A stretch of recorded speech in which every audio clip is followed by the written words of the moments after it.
네, 그럼 지금부터 제27회 과학 커뮤니케이션 포럼을 시작하도록 하겠습니다. 안녕하세요. 저는 제27회 과학 커뮤니케이션 포럼 안전한 삶을 위한 환경 AI 기술의 사회를 맡은 숭실대학교 산업정보시스템공학과 교수 강민정입니다. 과학 커뮤니케이션 포럼에서 이렇게 대면으로 만날 수 있게 되어서 대단히 반갑습니다. 또한 이 자리에 함께해 주신 모든 분들께 진심으로 감사드립니다. 오늘 포럼에서는 안전한 삶을 위한 환경 AI 기술을 주제로 최신 과학 기술이 접목된 환경과학 기술의 현황을 알아보고 환경 문제 해결을 위한 과학 기술의 더 많은 역할에 대하여 논의해 보는 자리를 마련하였습니다. 먼저 오늘 연사분들을 소개하겠습니다. 오늘 강연을 해주실 소대섭 한국과학기술정보연구원 책임연구원님 모셨습니다. 네, 김선미 한국화학연구원 선임연구원님 모셨습니다. 네, 그리고 토론을 함께 해주실 박정규 한국환경연구원 선임연구위원님 모셨습니다. 네, 유창규 경희대학교 환경학 및 환경공학과 교수님 모셨습니다. 본행사 시작에 앞서 여성과총 오명숙 회장님의 인사 말씀을 듣겠습니다. 안녕하세요. 여성과청 오명숙입니다. 바쁘신 가운데도 오늘 제27회 과학 커뮤니케이션 포럼에 참여해 주신 모든 분들을 환영합니다. 오늘 딱 들어오시자마자 '아 환경이구나.'라고 느끼게 하는 앞에 그 LED 화면이 녹색으로 저희를 반겨 준 것 같습니다. 이걸 보면서 뒤에서 '아 멋있다.'라는 생각과 더불어 '정말 환경 친화적이다. 우리가 이 크기를 플래카드로 걸었으면 또 그거를 폐기했으면.' 하는 생각이 동시에 들면서 아마 이 적절한 장소를 잘 선택하지 않았나. 근데 저희 사실은 비용 면에서는 이게 훨씬 더 비쌉니다, 이 LED 쓰는 게. 그래서 그것도 한번 말씀을 드리고요. 제가 얼마 전에 저희 리더스 포럼에서 그 질문을 하나 받았습니다. 여성과청에서 "대전환의 시대"라는 얘기를 많이 하는데 그 대전환이 도대체 구체적으로 무엇의 전환인가? 그래서 잠깐 생각을 하다가 아마 많은 분들이 대답할 거는 디지털 대전환, 그거 저희가 부정할 수 없는 대전환의 시대 맞고요. 또 하나는 저는 그린 트랜지션이라고 대답을 했습니다. 지속 가능성이 포함되어 있는 그 그린 트랜지션이 소위 그 녹색 전환이 아마 두 개의 추세가 아닌가. 그래서 이렇게 생각을 해 보면 오늘은 이 대전환의 주제가 되는, 핵심이 되는 두 개의 주제를 함께 다루는 날인 것 같습니다. 또 그 요즘에 기후 변화에 대한 소식이 많습니다. 기후 위기, 해양 오염, 대기 오염 등 여러 환경 문제가 전 세계에 영향을 미치고 있습니다. 저희도 산불 때문에 마음을 졸였던 것이 엊그제였고, 또 캐나다에서는 5 월에 시작한 산불이 우리나라 남한 면적의 3.3배를 태웠다고 합니다. 그리고 아직도 400여 곳에서 진행 중이고, 그래서 저희를 또 긴장을 하게 합니다. 여름이 다가오면서 작년에 폭우로 저희가 많은 침수가 생겼던 서울을 또 생각을 하게 되게 됩니다. 그래서 이러한 시기에 그 이미 우리 생활에 깊숙이 자리 잡고 있는 AI가 환경 보호와 관련된 다양한 분야에서 무엇을 할 수 있는지에 대해서, 또 어떻게 활용이 되는지, 또 활용이 될 수 있는지를 탐구하고 공유하는 굉장히 의미 있는 자리가 될 것 같습니다. 오늘 연사로 참여해 주시는 소대섭 박사님, 김선미 박사님, 김민정 박사님, 또 토론을 해 주시는 박정규 박사님, 유창규 교수님 감사드립니다.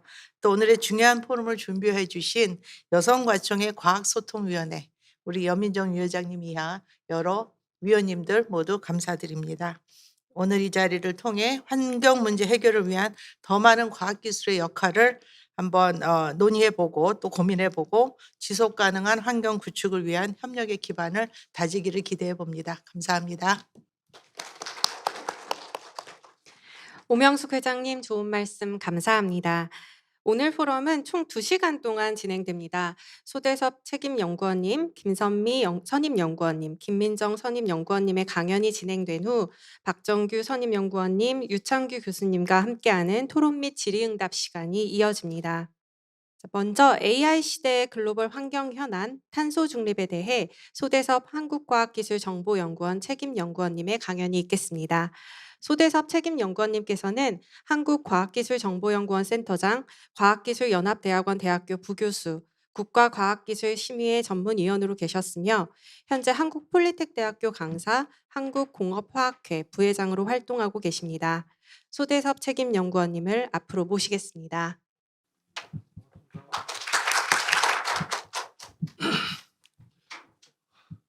인공지능이라는 거가 뭔지, 그다음에 탄소 중립이 뭔지 하고 그것을 머지를 시켜서 인공지능 플러스 탄소 중립에서 인공지능이 탄소 중립에 기여할 수 있는 방법을 찾는 거가 뭔지 이런 거를 좀 생각을 해 봤어요. 그래서 사실은 이 1-2 번의 부분은 세 번째 부분을 얘기하기 위한 과정, 인트로에 불과하다고 생각이 돼요. 그럼에도 불구하고 뭐 이 부분을 하려면 인공지능에 대해서도 알아야 되고 탄소 중립에 대해서도 알아야 되기 때문에 그 부분은 좀 한번 훑어보는 그런 차원으로 어 말씀을 드려 보겠습니다.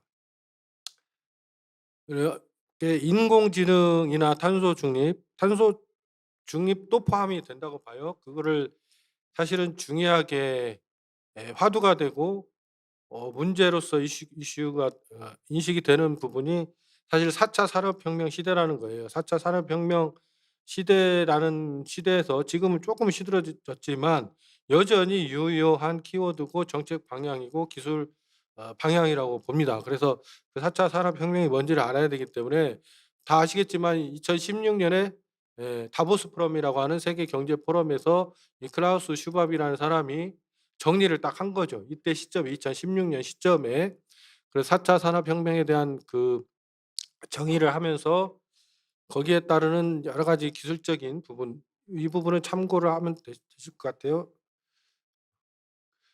그러면서 거기에서 이제 핵심이 되는 키워드가 이제 인공지능, 뭐 디지털, 뭐 이런 것들입니다. 그래서 특히 이제 이 사람은 레이 커즈웨일이라고 구글의 인공지능 팀을 이끌어가는 실질적인 어떤 팀 리더입니다. 그래서 이 사람이 2005 년에 '특이점이 온다.'라는 책을 쓰면서부터 그 특이점이 2045 년에 쯤이면 올 거다라고 인제 예견을 한 거죠. 예견을 하고 실제로 이 사람은 그래서 그 인공지능에 대한 전체적인 부분을 기술 개발을 총괄하면서도 본인도 이게 곧 그런 시대가 올 거니까 즉 인간이 500 살까지 생명을 연장할 수 있는 시대를 자기가 만들어 보겠다라는 얘기를 하는 겁니다. 그리고 뭐 인공지능뿐만 아니라 여러 가지 제가 후반에 좀 말씀드리겠지만 재료, 로봇 뭐 이런 것들 생명, 바이오 이런 것까지 해서 융합해서 그래서 500살 또는 영원 불멸한 어떤 그런 부분을 까지를 하기 위해서 본인도 이게 채식도 하고 수명을 연장을 기다리고 있다고 합니다, 이 부분이. 그래서 이 사람이 그냥 한 게 아니고 예를 들면 엉뚱한 사람이 아니고 이런 그 신디사이저라고 하죠. 이게 커즈와일이라는 이런 신디사이저를 개발한 일종의 발명가예요. 그 에디슨 이후에 최고의 발명가라고 하더라고요. 아이디어가 146 개인가였는데 그게 실질적으로 상품화된 게 126 개인가 123 개인가 그렇다고 합니다. 그래서 이런 사람들이 이제 얘기를 하면서부터 어떤 미래적인 부분을 과학기술의 미래 이런 것들을 얘기했고요. 그다음에 인제 특이점에 대해서는 다 아시겠지만 인간의 지능이 이렇게 기울기가 작게 올라가는데 어 저기 이 컴퓨터나 인공지능 또는 우리 기술은 과학기술은 지수적으로 올라가는 경향이 있기 때문에 그 지점이 특이점이라고 해서 그때가 되면 기술이 또는 정확히 뭐 인공지능 이런 것들이 기술 인간을 능가하면서부터 뭔가가 엄청나게 변화가 있을 것이라는 게 이제 특이점이라는 거죠. 앞에서 말씀드린 것처럼 인공지능의 4차 산업의 특징이 인제 물 로봇, 신소재 이런 것들 보이는 실질적으로 보이는 물리학적인 어떤 기술, 그다음에 보이지 않는 일종의 약간 소프트웨어적인 빅데이터나 인공지능 이런 것들 디지털 기술, 그다음에 이제 생물학적인 바이오 기술, 바이오 기술도 여기 계신 여러 분들이 바이오를 많이 하시는 것 같아요. 근데 바이오 이미 아시겠지만 바이오도 우리가 생각하는 그 이상의 지금 기술이 많이 그래서 합성 생물학에서 또는 탄성 생식 남녀 가 이제 XX, XY가 결합해서 뭐 인체가 동물이 만들어지는 이런 것들도 지금 현재는 뭐 단성 생식으로도 가능하고 있다고 이제 보도가 되고 있고, 일본이나 이런 그룹에서는 쥐까지도 성공하고 있다는 보도가 나오고 있습니다. 이런 부분들이 이제 합쳐져서 결국에는 융복합해서 기술이 어떻게 갈지 모르는 상황입니다. 그래서 AI의 정의가 이렇게 나와 있고요. 뭐 AI의 이제 과정은 초기에 AI, 기계학습, 딥러닝 이걸 묶어서 점점 이제 심화되는 발전 과정 속에 현재는 딥러닝의 시대라고 볼 수 있는 거죠. 인공지능의 이제 전체 안에 머신러닝, 그 안에 딥러닝까지 이렇게 포괄하는 개념으로 나가고 있습니다.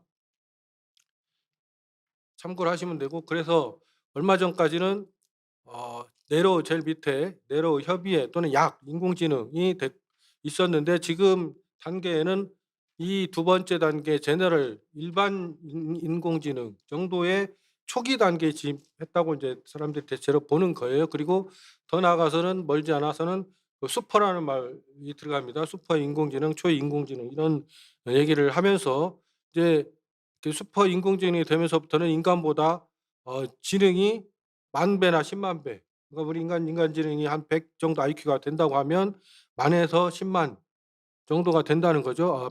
배수로는 100배 내지 1000배 뛰어난 상태로 이제 된다는 거예요. 그래서 그러면서 이 인공지능 또는 인공지능을 씌운 어떤 로봇이라고 볼 수 있고, 인공지능은 자체는 이제 뇌라든지 소프트웨어라고 볼 수가 있죠. 그리고 그것을 겉으로 씌운 부분은 이제 로봇이 될 수도 있고 뭐 드론이 될 수도 있고 무인기가 될 수도 있고 여러 가지로 우리가 또 상상하지 못하는 또 다른 형태의 뭐가 될 수도 있습니다.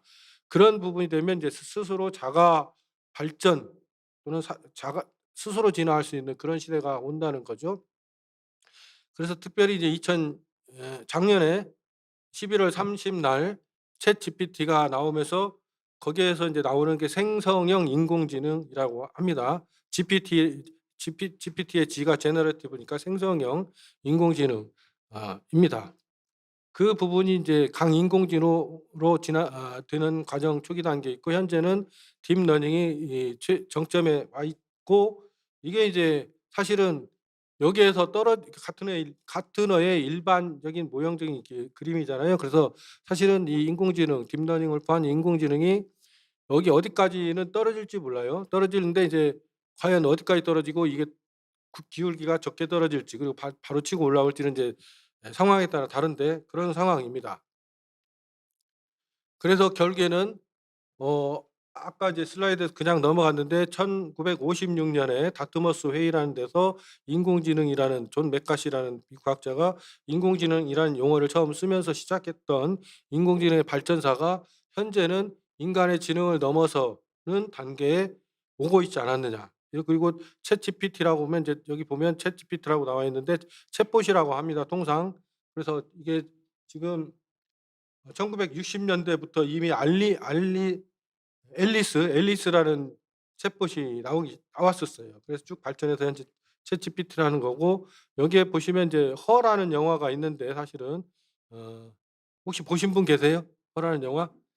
예. 그런 게 있습니다. 그래서 되게 좀 흥미롭기도 하고, 그 가상의 인공지능 여자하고 이제 처음에는 단순한 컨설팅 뭐 이런 차원으로 하다가 나중에는 뭐 사랑에 빠지는 뭐 이런 비슷한 그 스토리, 또 좀 더 발전하면은 거기서 그 인공지능이 대역을 그 여자를 보내 가지고 쭉 하는 이런 단계까지 가고, 사실은 이보다 더 무서운 영화들이 최근에 더 많이 나오고 있죠. 뭐 그리고 역사적인 사건들은 2016년, 아까 2016 년이 상당히 중요한 시기인데 알파고가 인제 이세돌을 이기면서 저기 그 핫 이슈가 됐고, 최근에는 챗GPT가 나와 가지고 이렇게 발전하고 있습니다. 그리고 여기는 뭐 보시면 될 것 같고요. 2016 년에 아까 알파고 나왔고, 이 트랜스퍼 모델이라는 게 여기 있는데요. 2017 년에 나왔어요. 그래서 GPT의 끝자리가 트랜스포머인데, 사실은 그 인공지능에 처리하는 과정을 명칭을 구글 과학자들이 인코딩, 디코딩 해 가지고 입력값, 출력값에서 나오는 그 과정을 이제 트랜스포머라고 했는데, 무슨 얘기냐면 제가 왜 말씀드리냐면 구글이 사실 챗GPT는 작년 11월 30일 날 오픈 AI라는 회사에서 이제 우리가 흔히 요즘에 잘 나오는 샘 울트만이라는 그 CEO를 중심으로 만든 그 회사에서 만들었는데, 사실은 이 GPT의 그 본류의 논문이라든지 기술은 구글이 갖고 있어요. 구글이 먼저 개발해서 2017년에 논문을 발표하면서 했는데, 그 오픈 AI라는 사가 2015년에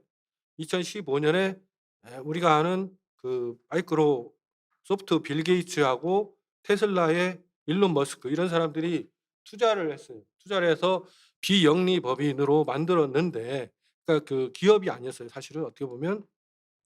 그래서 투자를 해서 했는데, 그게 앞에 오픈을 왜 붙였냐면 구글이 일종의 약간 독점 구도 같이 돼 가니까 그거를 약간 뭔가 그 대응하기 위해서 그런 것들을 개발해서 일반한테 우리 오픈 액세스 하듯이 제공하자, 이런 취지로 처음에 시작을 했던 겁니다, 사실 오픈 AI라는 회사가. 근데 그 이윤 추구가 되고 하다 보니까 이해 충돌이 돼서 일론 머스크는 빠지고, 그러다 보면 이제 마이크로소프트 빌 게이츠가 이제 계속 또 인발부를 해 가지고 그 돈을 더 투자를 했어요. 10억 불 투자하고 뭐 이렇게, 그다음에 100억 불 투자하고, 올해는 100억 불, 2년 전에는 그 10억 불 투자, 이렇게 하면서 아예 이윤을 추구하는 회사가 돼 버렸어요.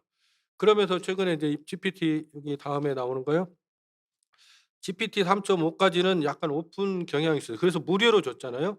무료로 챗GPT를 처음에 했는데, 챗GPT 플러스, 그리고 또 이제 챗GPT 4.0 으로 이제 되는데, 그다음부터는 이런 것들을 공개를 별로 안 해요. 그 여기 파라미터 수가 몇 개고 뭐 과정들을, 그 이윤을 자기 노하우라고 생각을 합니다.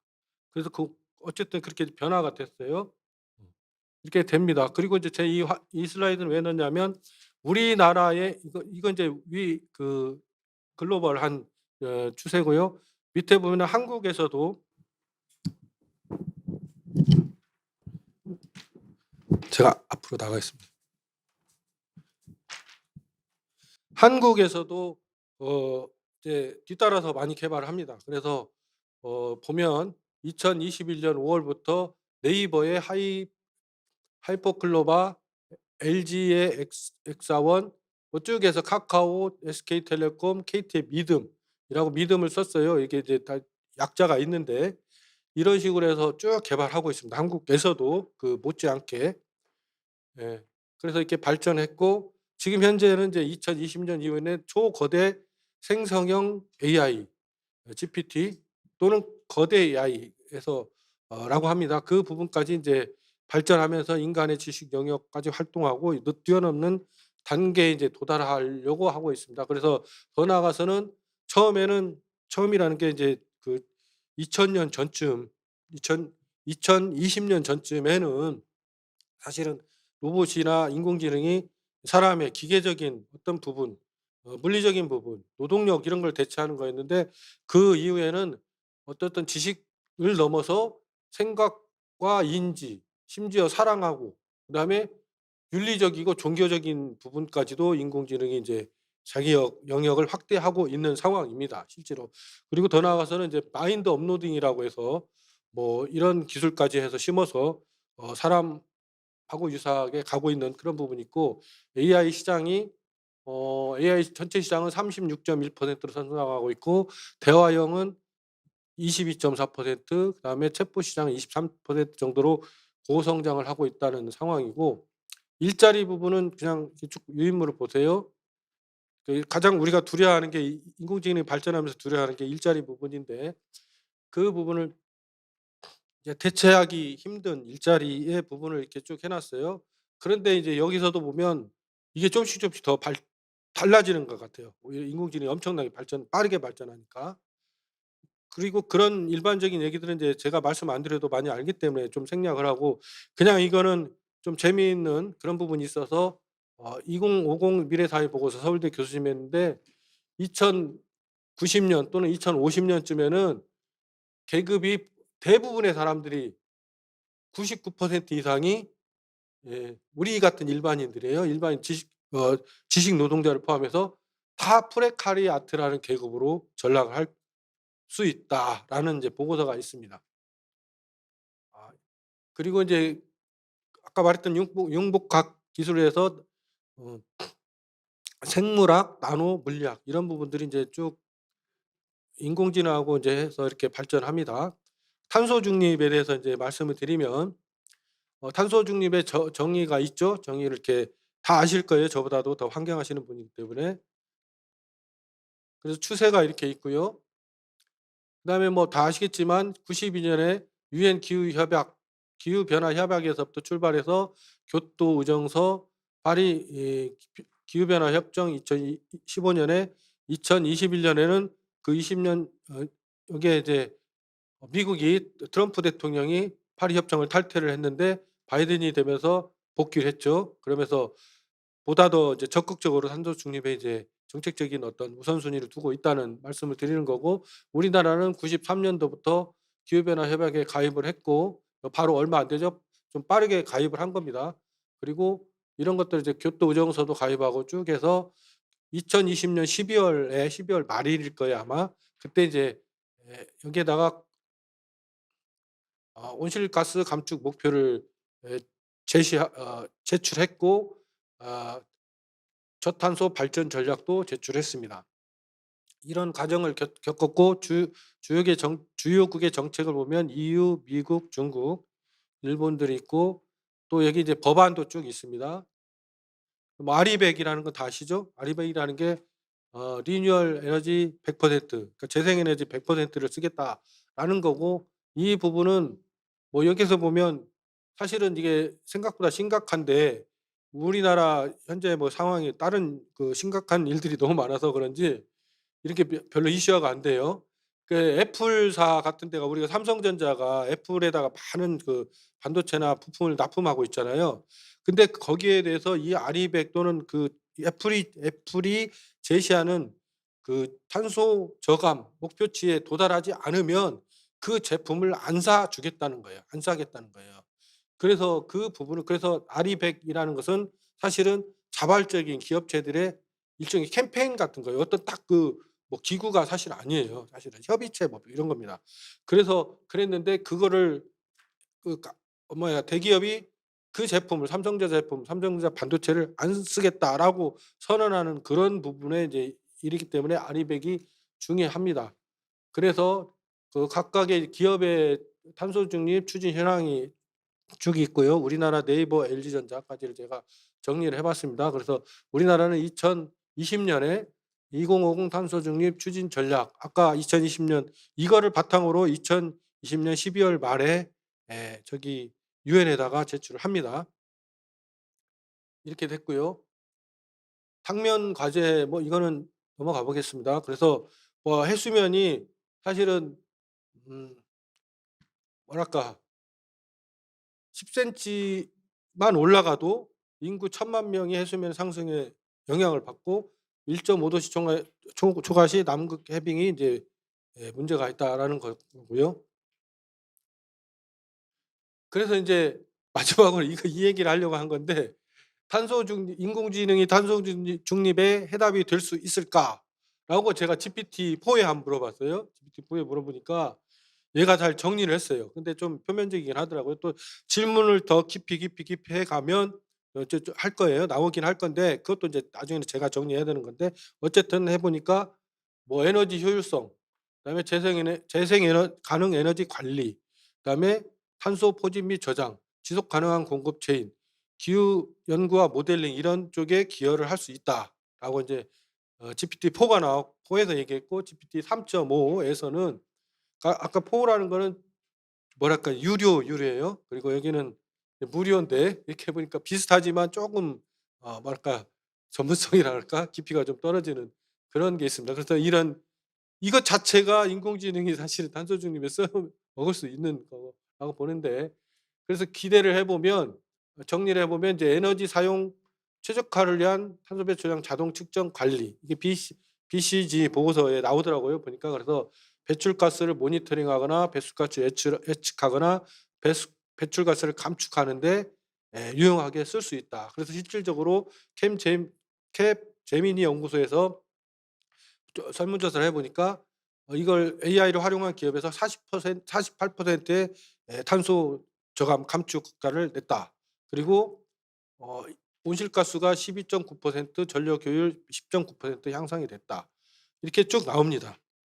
그런 쪽에 활용할 수 있고 에너지 시스템의 효율성 개선, 이 부분을 제가 자료를 만들면서 조금 오타를 했거든요. 수정했습니다. 자료집하고 조금 다릅니다. 그래서 사용 패턴을 분석해서 어 에너지 소비를 최소화하는 방법을 제시할 수 있다라는 거고, 그다음에 유저 피드백, 우리가 흔히 하는 사람이 이제 그 가면 활동하면서 복도에 지나가면서 불이 꺼지고 켜지고 이런 것들 있잖아요. 예를 들면 그 단순하게 표현하면 그런 건데, 그런 것들을 공장이나 어떤 빌딩이나 스마트 빌딩 있잖아요. 그런 것들 다 써먹을 수 있다는 거죠. 그래서 실제로 해 보니까 에너지가 뭐 5% 5에서 10%를 절감할 수 있었다라는 거고, 그다음에 생산 설비를 생산 설비 관리화를 효율화한다. 그래서 실제로 덴마크 그 풍력 발전소 기업 베스타스와 IBM, 우리가 잘 아는 IBM이 협력해서 이런 사례가 있더라라는 거고요.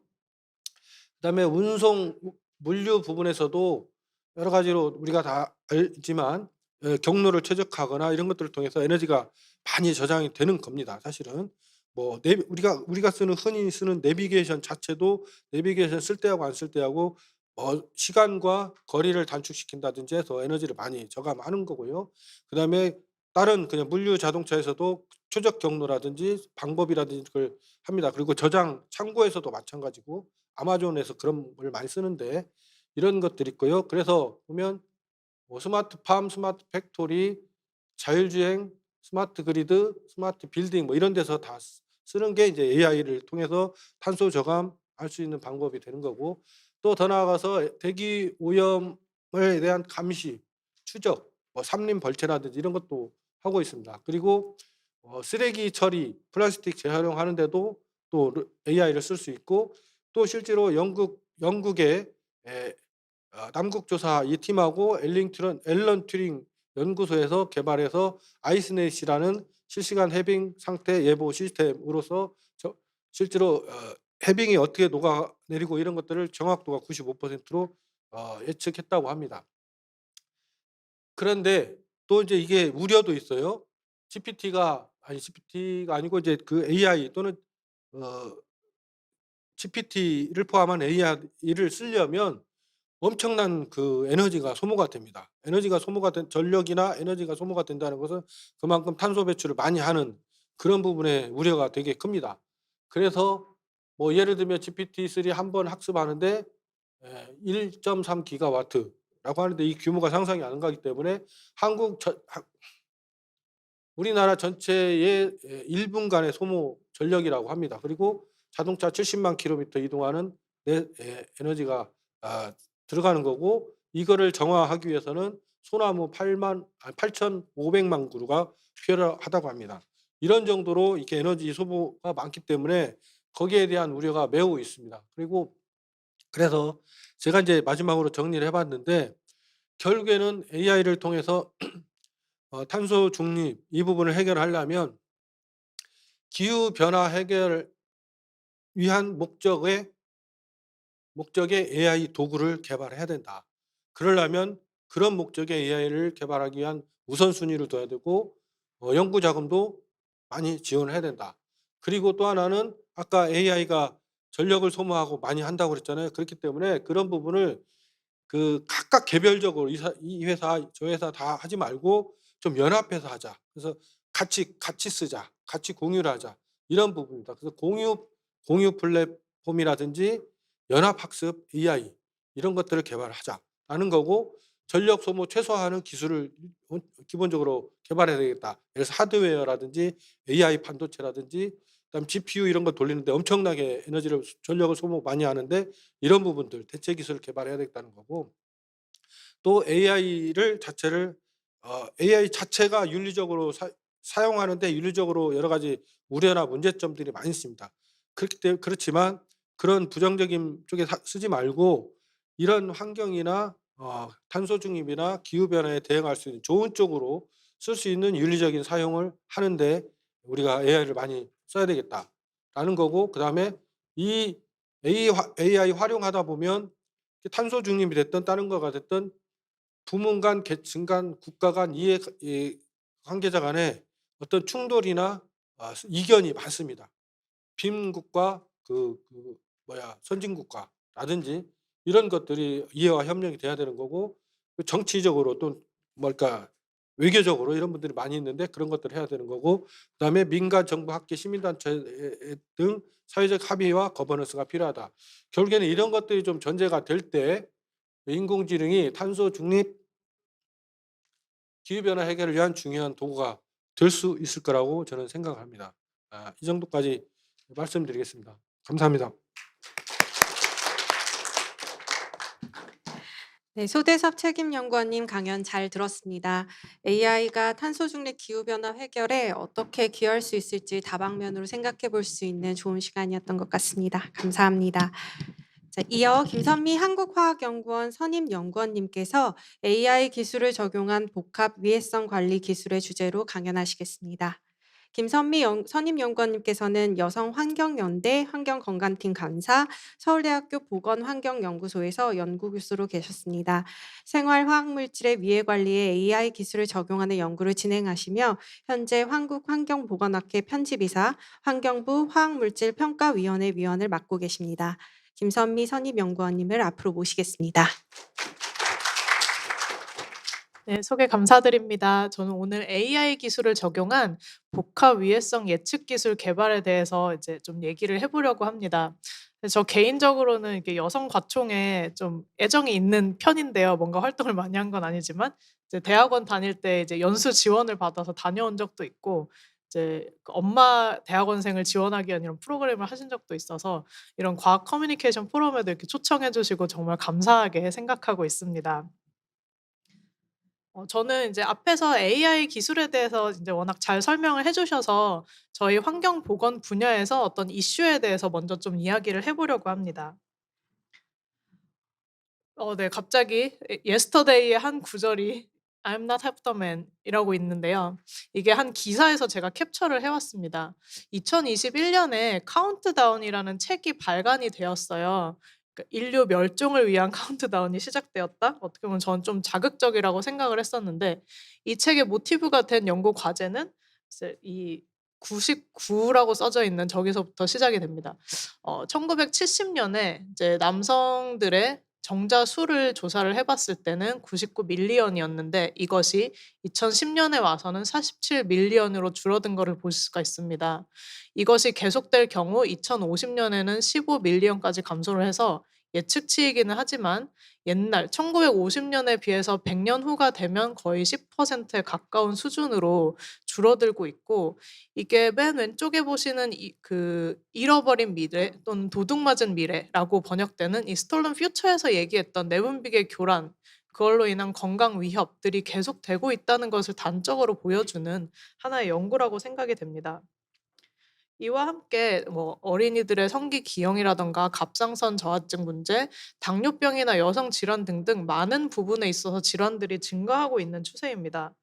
그 원인이 대체 무엇일까? 물론 이제 유전적인 문제도 크고 식이나 생활 습관 문제도 크겠지만, 저희 환경보건학자들은 그것을 환경에서 원인을 찾고 있습니다. 그 환경 중에서도 이제 이렇게 화학물질 사용량이 기존의 유통량도 증가하고 생산액도 크게 했다는 데이터들을 통해서 화학물질들을 알게 모르게 만성적으로 접하면서 이런 환경성 질환들에도 많이 발병하고 있구나라는 것들이 이제 이야기가 되고 있습니다. 이 때문에 '화학물질을 안전하게 사용해야 된다.' 소비자들도 마찬가지이고요. 이제 국가적으로도 세계적으로도 규제를 통해서 좀 이런 것들을 강화해서 관리하고자 하는 움직임도 있습니다. 그래서 왼쪽에 보시는 것처럼 이제 EU 그린 딜에서 Toxic Free Environment를 천명했다는 것과 함께, 이제 그 오른쪽에 보이는 그림처럼 미국 EPA에서도 화학물질 규제를 어떤 식으로 강화해 나갈 것인가 계속 고민하면서 실제 실천을 하고 있고요. 이게 강조가 되면 결국은 산업계에서는 이렇게 대체 물질을 개발할 수밖에 없게 됩니다. 그런 거 아까 그 신재생에너지 쓰지 않으면 안 사겠다 하는 것처럼 이제 유해 물질 쓰면 그 제품은 팔지 않겠다라는 브랜드들도 있고, 소비자들도 그런 것들을 사지 않겠다라는 생각이 좀 강해지기 때문에 이제 대체 물질을 사용하거나 새로 만들어서 쓰려는 노력도 되고 있습니다만, 이제 아직까지 시간이나 비용 같은 것들이 워낙 장벽이 크기 때문에 이제 쉽지 않은 상황이기는 합니다. 사실 저는 이제 혼합물에 대해서 워낙 강조를 하고 있는데 단일 물질 부분에 대해서도 저희가 아는 부분이 굉장히 적어서 단일 물질 부분의 규제도 강화돼야 하는 부분이긴 합니다. 이 왼쪽 부분은 이제 저희가 사용하고 있는 화학 물질이 이렇게 시장에는 10만 개가 넘는데 저희가 실제 뭐 유해성이나 노출에 대해 파악을 해서 리스크를 알고 있는 것은 500개 정도에 불과하다. 조금 더 하는 것만 해도 이제 많이 쳐줘도 10,000개 정도밖에 안 되기 때문에 '더 해야 될 것들이 많다.' 해서 인제 저희 환경보건학 또는 환경 독성 쪽에서 계속해서 인제 화학 물질에 대한 연구들을 하고 있는 거고요. 그런데 이제 혼합물로 가면 그게 더 복잡해질 수가 있습니다. 그래서 오늘 말씀드릴 거는 이제 혼합물 쪽의 얘기를 쪼금 더 해 보겠습니다. 기존에도 사실 인제 사람들이 한 가지의 화학 물질만 사용하고 있는 것이 아니기 때문에 '수용체 중심으로 진행을 해야 된다.'라는 것은 알고는 있었고 그게 원칙이기는 했습니다만 인제 과학적 기술의 뭐 발달이라든가 이런 문제들로 계속해서 단일 물질에 대한 인제 테스트만 되어 온 것이 현실입니다. 그런데 점점 이제 과학적 지식들이 쌓이고 있습니다. 왼쪽 그래프는 이렇게 하나하나의 물질이 네 유해하지 않은 수준으로 실험이 되었는데 요것들을 다 합쳤더니 네 이런 빨간색 그래프와 같이 인제 독성 결과가 높게 나타난 것을 이제 보여주고 있습니다. 심지어 이 노란 것이 사실 인제 계산상 예측된 독성인데 그거보다 실험 결과는 더 높게 나타나는 경우를 보고하기도 해서 이제 섞였을 때 어떤 상호작용도 일으킬 수도 있고 그것이 합쳐지는 것 자체도 문제고 이런 것들이 인제 계속 제기가 되고 있는 것입니다. 또 규제 측면에서도 저희가 화학물질 하나하나는 안전하게 관리가 되고 있지만 이것이 누적되면 위험해질 수 있는 문제, 그리고 이제 장난감에서도 하나의 물질이 안전하고 화학물질에도 안전하고 음식에서도 안전하게 분명 관리가 되고 있는데 이것이 이제 장난감도 쓰고 화장품도 쓰고 음식을 먹는 한 사람에게 있어서는 또 이제 좀 시그니피컨트한 리스크로 나타날 수 있다는 점도 이제 규제를 좀 더 바꿔야 되고 과학적으로 발전시켜야 된다라고 이야기하는 하나의 근거가 되고 있습니다. 규제 그리고 인제 네 과학적인 분야에서 다 인제 이런 것들이 좀 컨센서스가 이루어져서 막 시작하는 단계에 있고요.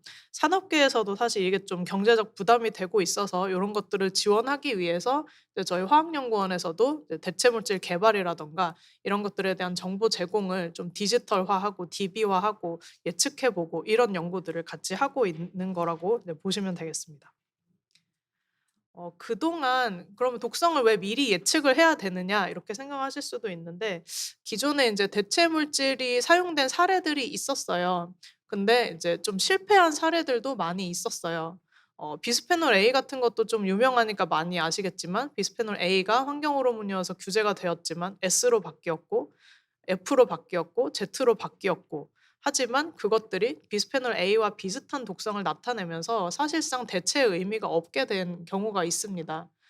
왼쪽에 보시는 이 두더지 그림도 마찬가지로 가소제 한 물질을 이제 대체하기 위해서 다른 걸 썼는데 그것도 독성이 있고 그거 규제한다고 하면 또 다른 걸 쓰고 그다음엔 또 이렇게 피해가기만 해서는 안전한과는 가까워질 수가 없는 거죠. 해서 인제 개발 단계에서 '아 사후 검증하지 말고 안전 설계를 해야 된다.' 네 그렇게 하기 위해서는 개발하면서 미리 이제 세이프티 어세스먼트를 해야 됩니다. 근데 이제 이 어세스먼트라는 것이 지금의 방식으로는 굉장히 오래 걸리고 비용도 많이 들기 때문에 개발할 때 모든 후보에 대해서 "그걸 다 해라."라고 하면 개발이 안 될 가능성이 훨씬 높고 네 포기에 가까워지는 그런 상황이 되기 때문에 아직까지 막 성공적인 사례가 많은 것은 아니지만 요렇게 미리 좀 근데 빨리 비용도 덜 들고 빨리빨리 스크리닝을 해서 안전한 후보군만 추려서 인제 개발에 들어가자 이런 식으로 좀 진행이 되고 있습니다. 그래서 이제 예측 모델, 독성을 예측하는 모델도 필요하다 이렇게 되는 것이고요. 또 다른 이유는 화학 물질이 너무 많아서 아무리 세포조 실험을 하고 자동화한 세포 실험을 해도 그걸 따라갈 수 없는 문제들도 존재합니다. 단일 물질에 대한 실험도 어려운데 이제 혼합물로 가면 당장 이 20 개만 가지고 저희가 그냥 물 농도 하나만 정해서 이종 조합을 하면 190 개의 혼합물이 나오게 됩니다. 네 아래 보시는 것처럼 이제 우리나라 탈색물제 내의 성분들이 어떻게 제품에 같이 쓰이고 있는지 이렇게 연결한 그림도 있고 또 오른쪽에 보시는 것처럼 우리나라 생활화학 제품에서 뭐 세정제 1000개 제품을 조사해 봤더니 500종의 화학 물질이 쓰이고 있다라는 논문들도 이제 최근에 나온 것이 있어서 사실은 20개가 문제가 아니라 더 많은 물질들의 혼합에 대한 어떤 우려를 저희가 해야 될 수도 있는 것이죠. 해서 이제 예측 모델을 좀 활용하는 것이 중요하다라고 말씀드릴 수 있습니다. 그래서 인제 단일 물질의 독성도 그렇고 혼합물의 독성도 그렇고 아무래도 인제 '인간의 어떤 능력으로는 힘들다. 그래서 인공지능의 힘을 빌리자.'라는 생각들을 많이 하고 계세요. 많지는 않지만. 그래서 이제 예측에 대한 퍼블리케이션이 한 3,500 건까지 이렇게 증가한 최근에 리뷰 논문이 있었고요. 근데 그 안에 머신러닝을 쓰거나 딥러닝을 사용한 요런 퍼블리케이션들은 아직 뭐 120 건, 20 건에 불과하다. 예, 이런 리뷰 논문이 있었고 그래도 증가하는 추세이기는 했습니다. 이렇게 많이 제가 많지 않다고 말씀드렸는데 이걸 또 이제 건강 영향별로 나눠 보면 그 수가 더 줄어들어서 사실상 아직 더 연구해야 하고 갈 길이 멀다라고 보실 수가 있습니다. 그중에서도 여러 건강 영양 중에 그나마 이제 피부 과민성에 대한 것이 이 예측 모델이 좀 잘 활용되고 있는 건강 영양 중에 하나입니다. 이제는 이제 이 세포주 그리고 세포주를 이용한 실험을 워낙 잘 예측 모델로 잘 예측할 수 있는 환경이 되어서 연구가 많이 되어서 규제에서도 독성 실험이 더 이상 필요하지 않다라고 생각하는, 네, 그런 분야이기도 한데요. 이렇게 이제 앞쪽에서 어떤 화학물질 후보군이 있고 좀 저희는 혼합물 후보군이 될 텐데 이런 것들이 이제 예측 모델에서 유해하다, 그렇지 않다, 또는 이거는 실험을 해 봐야겠다라고 이제 얘기가 되면 유해하지 않다라고 잘 예측된 것은 좀 이렇게 아웃시킬 수 있는 거죠. 이것만 해도 이제 실제 인비트로 실험으로 가는 것이 훨씬 줄어들어서 시간과 비용을 훨씬 더 단축시킬 수 있는 사례가 될 수 있을 것 같습니다. 그리고 저희도 사실 이게 독성을 혼합 독성을 계산하는 것이 계산식이 있는데 이제 쉽지가 않아요. 그래서 저희 센터에서 이렇게 복합 위해성 예측 툴이라는 것을 만들어서 이제 단일 물질에 정보를 입력을 하면, 독성 정보를 입력하면 그게 뭐 2 개든 20 개든 이제 계산을 여기 툴에서 잘 해 줍니다. 저희가 모델 알고리즘을 그 사이트 내에 탑재를 해서 여기 통해서 원하는 모델을 선택하시면 결과를 활용을 할 수가 있고요. 이제 무료로 운영이 되고 있습니다. 네, 기존에 이제 많이 사용되던 전통적인 모델에 비해서 좀 새로 이제 '혼합 독성을 예측할 필요가 있겠다.'라고 생각되는 부분은 저희가 직접 인제 모델을 개발해서 탑재를 하고 있는데 거기에서 인제 AI 기술을 사용해서 모델을 개발을 했습니다. 요 부분은 인제 네, 아까 앞에서도 말씀해 주셔서 네, 뭐 차에 대해서 설명을 하면 "아, 차 사고 싶니? 어디 가면 살 수 있어."라고까지 말하는 그런 수준까지는 안 되고 저희는 인제 딥 뉴럴 네트워킹을 통해서 딥러닝 기술로 지금 화학 물질의 구조와 독성 간의 상관관계를 찾아내는 연구를 하고 있습니다. 조금 더 자세히 보시면 이제 모두 AI를 써서 하는 것은 아닙니다. 이제 기존에 이런 이제 혼합물 정보가 있으면 여기서 기존에 사용할 수 있는 예측 모델이 있으면 그걸 쓰기도 합니다. 그걸 써서 예측하기도 하고요. 또는 이제 분자 도킹이나 작용기 탐색과 같이 기존에 기술이 있으면 그것을 사용하기도 합니다. 네, 그런 것들이 존재하지 않고 또 혼합물에 대한 정보가 워낙 없기 때문에 보통은 저희가 이렇게 실험을 직접 해서 그 데이터를 활용해서 어 알고리즘 기술을 활용해서 모델을 개발하고 예측을 할 수 있도록 하는 작업을 하고 있는 것입니다. 그래서 지금부터는 사례 2가지를 이제 간단하게 말씀드릴까 하는데요. 이제 앞서서 말씀드린 것처럼 독성 예측 모델을 개발을 할 때 기존에 이제 어떤 물질은 CA라는 모델을 쓰라고 하고 어떤 물질은 IA라는 모델을 쓰라고 이제 권고를 하는 것이 한 40년 정도 되었어요. 그런데 이게 일상생활에서 저희는 CA에 해당하는 물질도 쓰고 IA에 해당하는 물질도 쓰기 때문에 그런 복합 혼합물을 어떻게 예측할 것인가 하는 모델이 기존에 없어서 이제 개발을 하게 되었고요. 처음에 만들어진 2013년 모델은 둘 다 쓸 수 있게 만들기는 했지만 이게 "어떤 물질은 CA로 가라. 어떤 물질은 IA로 가라."라는 예측력이 좀 부족했어요. 구분을 잘 못해 주는 모델이어서 이게 예측력이 떨어지는 것을 발견하고 이것을 이제 개선하기 위해서 좀 더 많은 디스크립터들을 저희가 도입을 했습니다. 그 과정에서 이제 어떤 화학물질 구조 특별 기랑 반응하는 단백질이라든가 유전자 정보 같은 것도 여기에 넣었고요. 네, 분자 구조의 특성도 여기에 넣었습니다. 하나하나 쪼개서 넣은 것도 있고 위치를 이제 계산해서 넣은 것도 있습니다. 그러다 보니 굉장히 들어가는 인풋 데이터들이 많아졌고 그것들을 독성과 연관시킬 때 인제 이 AI 딥러닝 기술이 필요해서 학습을 시켜서 이제 예측을 할 수 있도록 모델에 적용을 했습니다. 사실은 이제 학습을 시키려면 어쨌든 데이터가 필요한 상황이어서 이렇게 저희 센터에서 직접 독성 데이터 생산도 병행을 하면서 요거를 인제 검증 데이터로 활용도 하고 예 그랬고요. 저는 사실 인제 AI를 직접 막 해서 코딩을 하는 그런 역할이라기보다는 여기 인제 독성 데이터를 생산하고 이 도메인 날리지를 가지고 이제 모델 개발을 하실 수 있도록 하는 그런 역할을 주로 하고 있습니다. 결론적으로 말씀드리면 이제 기존에 제가 인제 CAI에 결합한 기본 모델이 있다고 했는데 그것보다 성능이 더 좋고 이제 기존의 혼합 독성 예측 모델에 비해서도 이제 새로 개발한 이런 예측 모델이 더 여기 보시면 잘 안 보이시겠지만 예측력을 어떤 경우는 95% 70% 이상 맞추는 것을 볼 수가 있었습니다. 그래서 아무래도 인제 이 AI를 사용해서 앞서 말씀드린 이제 분자의 표현자라든가 위치라든가 생물학적 정보까지 인제 저희가 고려할 수 있었던 게 이 예측력을 크게 높일 수 있게 한 큰 기여라고 생각을 합니다. 요것도 역시 인제 그 MRA 툴박스에 탑재를 해서 올해 하반기에 이제 이 새로 만든 모델까지 공개를 해서 또 사용하실 수 있게 할 예정입니다. 두 번째 사례는 상승작용입니다. 그 앞서 말씀드렸던 혼합 독성은 A의 독성과 B의 독성이 합쳐지면 평균이 되는 이제 상가작용을 기반을 해서 말씀드린 이제 독성 예측 모델이고요. 여기서 얘기하는 상승작용은 이제 시너지를 일으키는 좀 더 문제가 되고 저희가 많이 우려하고 있는 네 그런 사례에 해당합니다. 그리고 인제 화학 물질을 아까는 일반 독성 인제 간세포즈를 활용한 일반 독성을 좀 다뤘다면 여기서는 인제 아까 그 비스페놀 A 얘기했던 것처럼 환경 호르몬 독성에 대해서 인제 이야기를 하고 있고요. 특히 그중에서도 인제 성호르몬 중에 하나인 에스트로겐성 효과 에스트로제니시티를 일으키는 것들이 인제 실제 외인성 화학 물질이 몸 안에 들어와서 문제가 많이 되는데 이제 그 부분에 대한 혼합물 실험을 해서 혼합 시 어떤 이제 작용을 했는가 이렇게 모델을 개발한 사례입니다.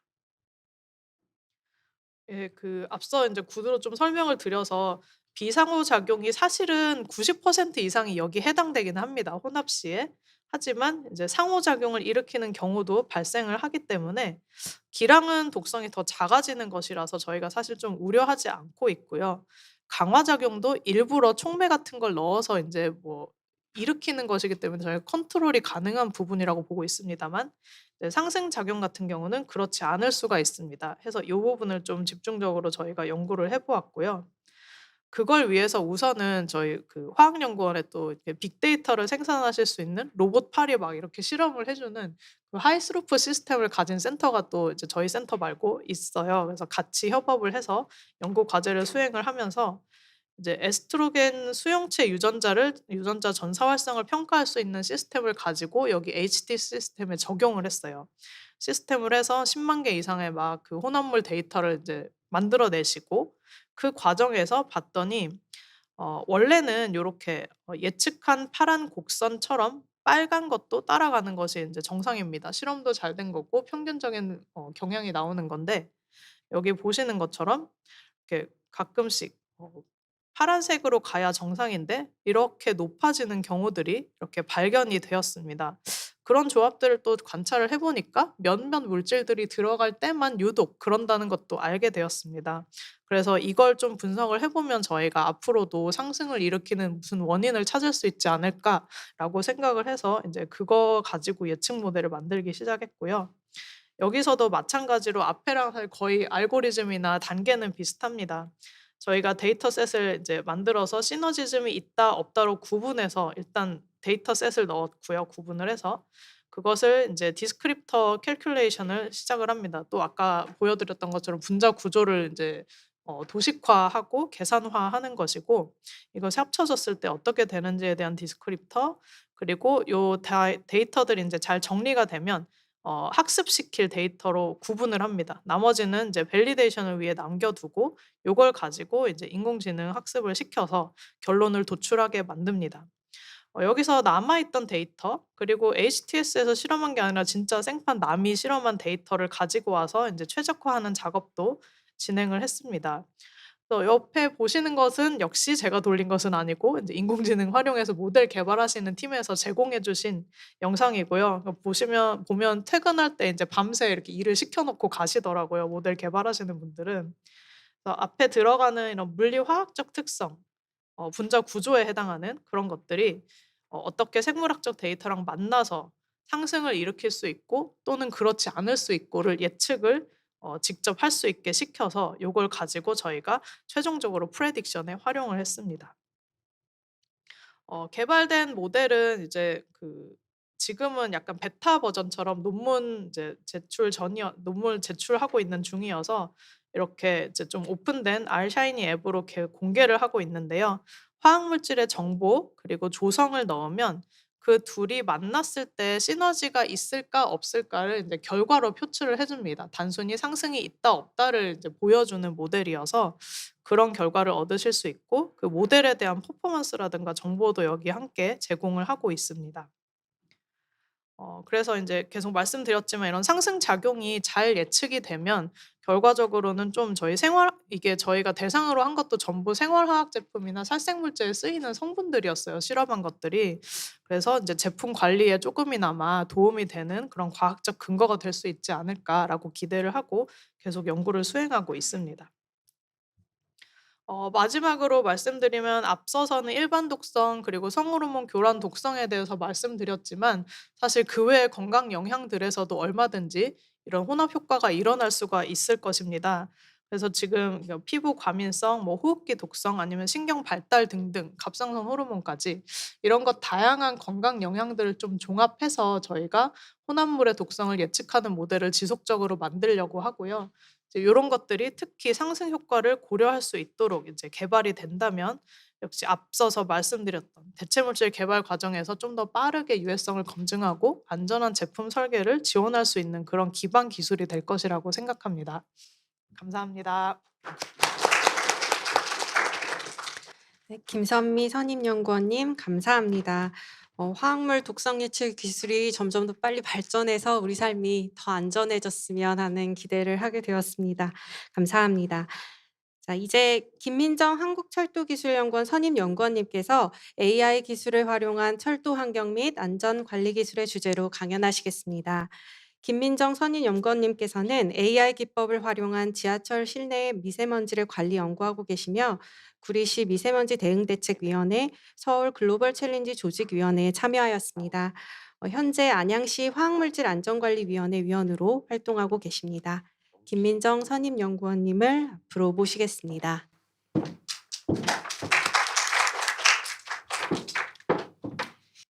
네, 안녕하세요. 방금 소개받은 한국철도기술연구원의 김민정 선임연구원입니다. 우선 이런 포럼 자리에 저에게 발표 기회를 주셔서 굉장히 감사하고 영광으로 생각합니다. 아마 제가 소속된 기관명을 통해서 좀 예측을 하셨겠지만 저는 오늘 철도 환경과 안전 관리 분야에 인공지능 기술이 어떻게 활용이 되고 있는지에 대해서 좀 소개를 드리고자 합니다. 아마 오늘 이 자리에 오시면서 철도 혹은 지하철을 이용하시는 분이 굉장히 많으셨을 거라고 생각이 되어집니다. 이렇게 우리 생활과 밀접한 대중교통 수단인 철도에서 얼마나 다양하게 그리고 활발하게 인공지능이 적용되고 있는지 사례 위주로 저는 좀 말씀을 드리도록 하겠습니다. 우선 왜 철도 분야에 인공지능과 디지털 전환이 필요한지에 대해서 소개를 드린 후 국내외적으로 철도 분야의 인공지능이 어떻게 적용이 되고 있는지를 소개드린 이후에 현재 저희 기관에서 관련된 연구를 얼마나 활발히 수행하고 있는지에 대해서 말씀을 드리도록 하겠습니다. 철도란 전용의 궤도 체계 위를 운행하는 교통 운송 수단으로 철도 시스템은 승객과 화물을 실는 철도 차량, 이러한 차량이 이동하는 선로, 그리고 차량에 동력을 공급하기 위한 에너지 공급 시설, 그리고 차량이 정차하여 승객과 화물을 태우는 공간인 철도역, 그리고 이 모든 것을 통합하여 운행, 통제, 관리하기 위한 운영 관리 시스템으로 구성이 되어집니다. 각각의 구성 요소를 좀 더 상세히 살펴보자면 철도 차량의 경우 다양한 물리 기계적인 요소로, 선로의 경우 기계 토목적, 에너지 공급 시설의 경우 전기 전자적, 철도역의 경우 에너지 환경적, 운영 관리 시스템의 경우 신호, 통신, 제어 등 굉장히 다양한 과학적인 요소로 구성이 되어 있으며, 이에 철도는 과학 기술의 집합체라 명명할 수 있겠습니다. 이러한 철도는 승객과 작업자의 안전 우선, 인프라 가동 시간 최대화 및 지속 가능한 서비스 구현 등을 핵심 가치로 그 운영을 하고 있습니다. 그러나 이런 철도의 경우 연간 운행 및 유지 보수 등에 의해 500제타바이트 이상의 데이터가 생성이 되고, 인프라를 유지 관리하는 데 인력에 아직도 의존을 하고 있어 이러한 작업 기록의 많은 부분이 여전히 수작업으로 기록되고 있습니다. 또한 다양한 인프라 요소로 구성됨에 따라 유지 관리를 하는데 많은 비용이 소모가 되고 있어서 철도 설계, 제작, 운영, 유지 관리에 인공지능과 디지털 기술을 적용해야 하는 필요성이 크게 강조되고 대두되고 있습니다. 따라서 국내외적으로 철도 용량 증대, 생애 주기 비용 절감, 운영 효율성 향상 및 안전, 효율, 신뢰할 수 있는 연결성을 제공하기 위해 굉장히 다양한 인공지능 적용과 디지털 기술이 적용되고 있는 실정입니다. 영국의 인프라를 관리하는 네트워크 레일이라는 업체에서는 IoT 기반의 철도 시설물 원격 모니터링 시스템과 작업자 휴대용 단말기 플랫폼을 통해 작업 관리를 스마트화하고 있으며, 데이터를 획득, 검사, 보고하고 이를 시각화하여 유지 단계에 활용하는 솔루션 등을 개발하는 철도 시설물 모니터링 및 유지 관리 디지털화를 통해 철도 종사자의 안전 위험을 최소화하는 데 노력하고 있습니다. 이탈리아 철도망의 신호, 유지, 관리를 하는 업체인 RFI의 경우에는 디지털 트윈 기술을 탑재한 이러한 차량을 이탈리아 전역에서 활용을 하여 철도역, 터널, 교량 신호, IT 시스템 등 철도 인프라의 디지털 전환을 추진하고 있습니다. 이를 기반으로 구축된 디지털 트윈은 철도 제어 관리자 및 현장 유지 보수 작업자를 지원하여 작업자의 안전 보장, 작업 속도 가속화, 사고 사전 방지 등을 통해 효율성 개선을 하는 데 활용이 되고 있습니다. 또한 독일의 철도 운영 회사인 도이치반의 경우 엔비디아의 옴니버스를 활용하여 전국 차원의 철도 네트워크의 디지털 트윈을 구축하고 있습니다. 지금 이쪽에 보이시는 그림은 옴니버스를 통해 독일의 철도를 디지털 트윈으로 구현한 사례이며, 특히 흥미로운 것은 이 그림의 경우 디지털 트윈으로 구현되었다라는 것이 믿기지 않을 만큼 이 현실과 큰 이질감이 없음을 확인할 수가 있습니다. 이러한 디지털 트윈을 통해 구축된 모델은 예상치 못한 시나리오에 직면했을 때 인지, 계획, 예방을 하는 데 사용이 될 수 있고, 운영 중에 상시 발생하는 변칙적인 상황들에 대해서 대응과 관리 시스템을 구축하는 데 활용이 되어지고 있습니다. 국내 철도 운영 기관 역시 인공지능 및 디지털 적용을 활발히 수행하고 있습니다. 한국철도공사의 경우에는 시범 차량을 대상으로 철도 차량 운행 상태, 유지보수 점검, 고장 정보 등의 데이터를 기반으로 3차원 디지털 트윈을 시각화한 실시간 관제 환경을 제공하는 램 기반 유지보수 모니터링을 구축한 바가 있습니다. 이러한 유지보수 모니터링은 현재 시간과 정적 상태에서 차량을 유지 보수하는 현재의 단계에서 데이터를 기반으로 차량의 주요한 요소가 이렇게 변화할 것이다, 트렌드 개념으로 유지 보수를 하는 이런 기술의 흐름이 변화하고 있는 이 시점에 적절한 기술이라 할 수 있겠습니다. 또한 서울교통공사 역시 4년간에 거쳐 스마트 스테이션 구축 사업을 진행을 하고 있습니다. 도시철도 역사의 3D 맵, IoT 센서, 지능형 CCTV 등의 유기적인 연동을 통해 역사 데이터의 수집, 분석을 통합하는 플랫폼 기반 시스템을 구축하여 승객의 안전을 확보하고 제한구역 내의 무단 침입자나 교통약자를 감지하고 통보하는 데 이 시스템을 활용하고 이 구축 사업을 활발히 여전히 진행하고 있습니다. 이 이외에도 도시철도 역사의 디지털 트윈이라든지 아니면 로봇을 플랫폼에 활용한다는 등 다양한 시범 사업이 국내 철도 운영사에서도 진행이 되어지고 있습니다. 제가 소속된 한국철도기술연구원에서도 스마트 철도교통 기술 등 전통의 철도 기술과 인공지능을 융합하는 연구를 굉장히 활발히 수행하고 있습니다. 올해에도 20개 이상의 관련된 R&D를 수행을 하고 있는데요. 그중에 인공지능 지원 플랫폼을 개발한다든지 열차 자율주행 제어, 인공지능 기반의 레일 상시 진단, 철도 인프라에 대한 빌딩 인포메이션 모델, 무인 이동체 등을 활용하는 것, 그리고 인공지능 기반으로 환경을 개선하는 등의 다양한 R&D가 수행이 되어지고 있습니다. 그리고 제가 속한 철도 인공지능 연구실에서는 이런 철도 분야의 인공지능 및 빅데이터 응용 연구뿐만 아니라 이런 철도 연구자들이 인공지능을 손쉽게 활용하고 적용할 수 있도록 인공지능 플랫폼을 개발하는 연구도 수행을 하고 있으며, 이런 디지털 시대의 원유라고 할 수 있는 데이터의 표준화라든지 이와 관련된 정책, 체계 등을 개발하는 연구도 함께 수행을 하고 있습니다. 그러면 지금부터 저희 실에서 좀 연구를 하고 있는 내용에 대해서 좀 더 상세히 말씀을 드리도록 하겠습니다. 첫 번째는 철도 AI 연구 환경을 조성하기 위해 철도 분야 인공지능 지원 플랫폼 시작품을 개발을 하고 있습니다. 아마 인공지능 기술을 적용을 해야 된다, 그리고 이 적용이 많이 요즘엔 대중화가 되어져 있지만 사실 이를 처음 접하는 분들은 어디서 어떻게 코딩을 시작해야 할지, 어떻게 적용해야 할지 그게 좀 막막한 경우가 굉장히 많을 것입니다. 그래서 이러한 철도 기술에 인공지능 기술을 조금 더 용이하게 적용하기 위해서 그의 연구 환경으로서 인공지능 표준 플랫폼을 개발을 하고 있습니다. 계산 지원 인프라라든지 데이터 서버 등과 같은 하드웨어적인 인프라 요소뿐만 아니라 이제 이상 진단, 예측, 패턴 분석 등과 같은 이러한 인공지능 알고리즘을 드래그 앤 드롭 형태로 쉽게 활용할 수 있는 소프트웨어 인프라도 함께 구축을 하고 있습니다. 또한 앞서 말씀드렸듯이 데이터를 생산하는 기관, 그리고 이를 활용하는 기관, 이를 관리하는 기관에 대해서 아직 체계적인 구조가 개발이 필요한 단계로서 데이터 거버넌스라고 명명되는 데이터 관리 체계라든지 아니면 이런 모델이나 디지털 자산이라 할 수 있는 데이터에 대한 운영 관리 체계 역시 함께 개발을 하고 연구를 수행을 하고 있습니다.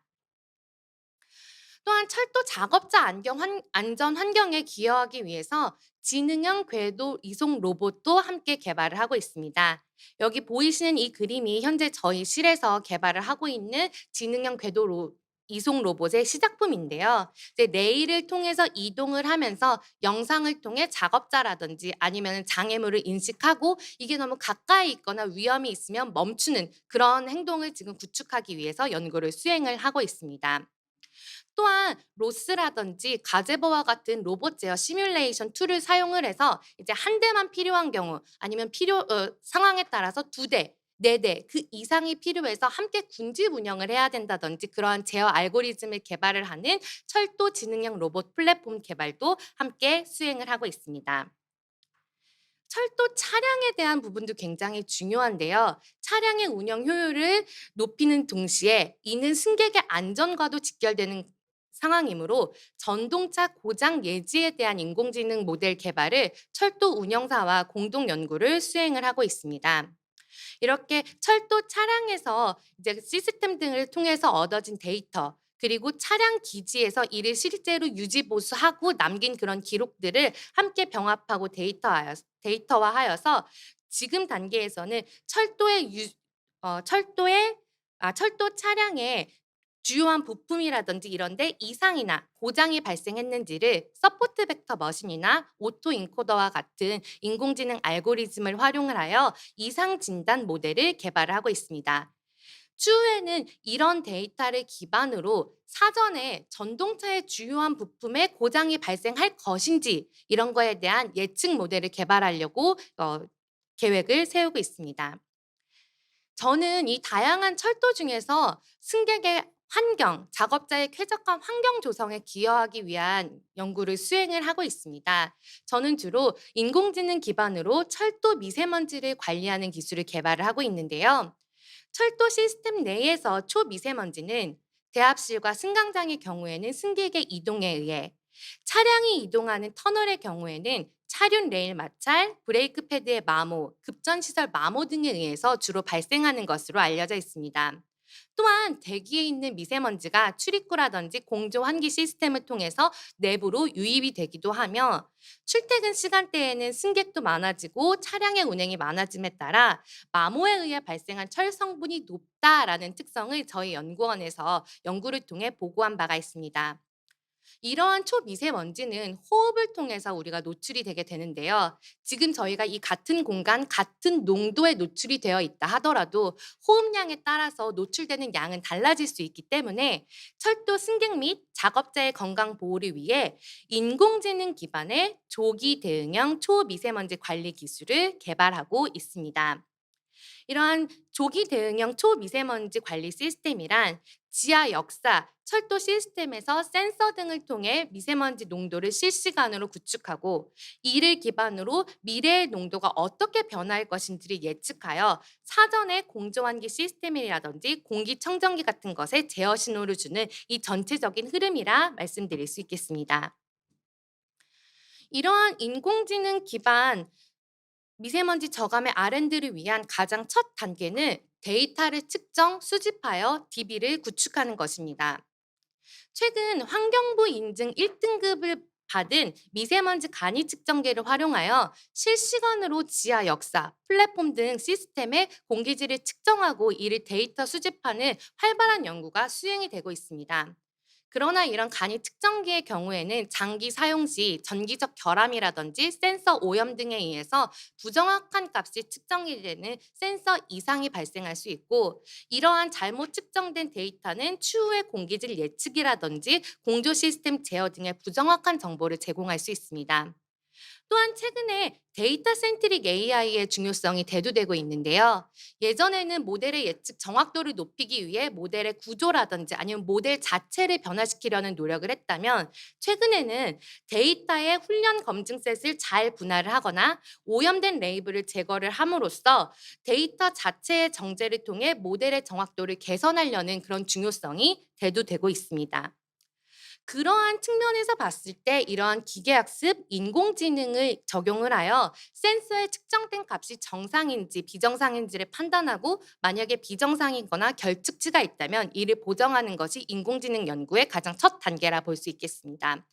그래서 관련된 연구에서는 다별량 통계 분석이라든지 서포트 벡터 머신, 오토 인코더 등의 다양한 인공지능 알고리즘을 활용하여 데이터를 클리닝하려는 연구가 수행이 되고 있고요. 아래 보이시는 그림과 같이 데이터를 통해서 인공지능 모델을 구축하고 거기로부터 주요한 변수를 추출하여 이와 같이 모니터링 차트를 구축을 하여 현재 이 측정된 값이 정상 상태인지 비정상 상태인지를 감지하게 되고, 만약에 그러하다면은 다양한 센서 중에 어느 센서에 이상이 발생했는지를 확인할 수 있는 이런 지표를 계산할 수 있게 됩니다.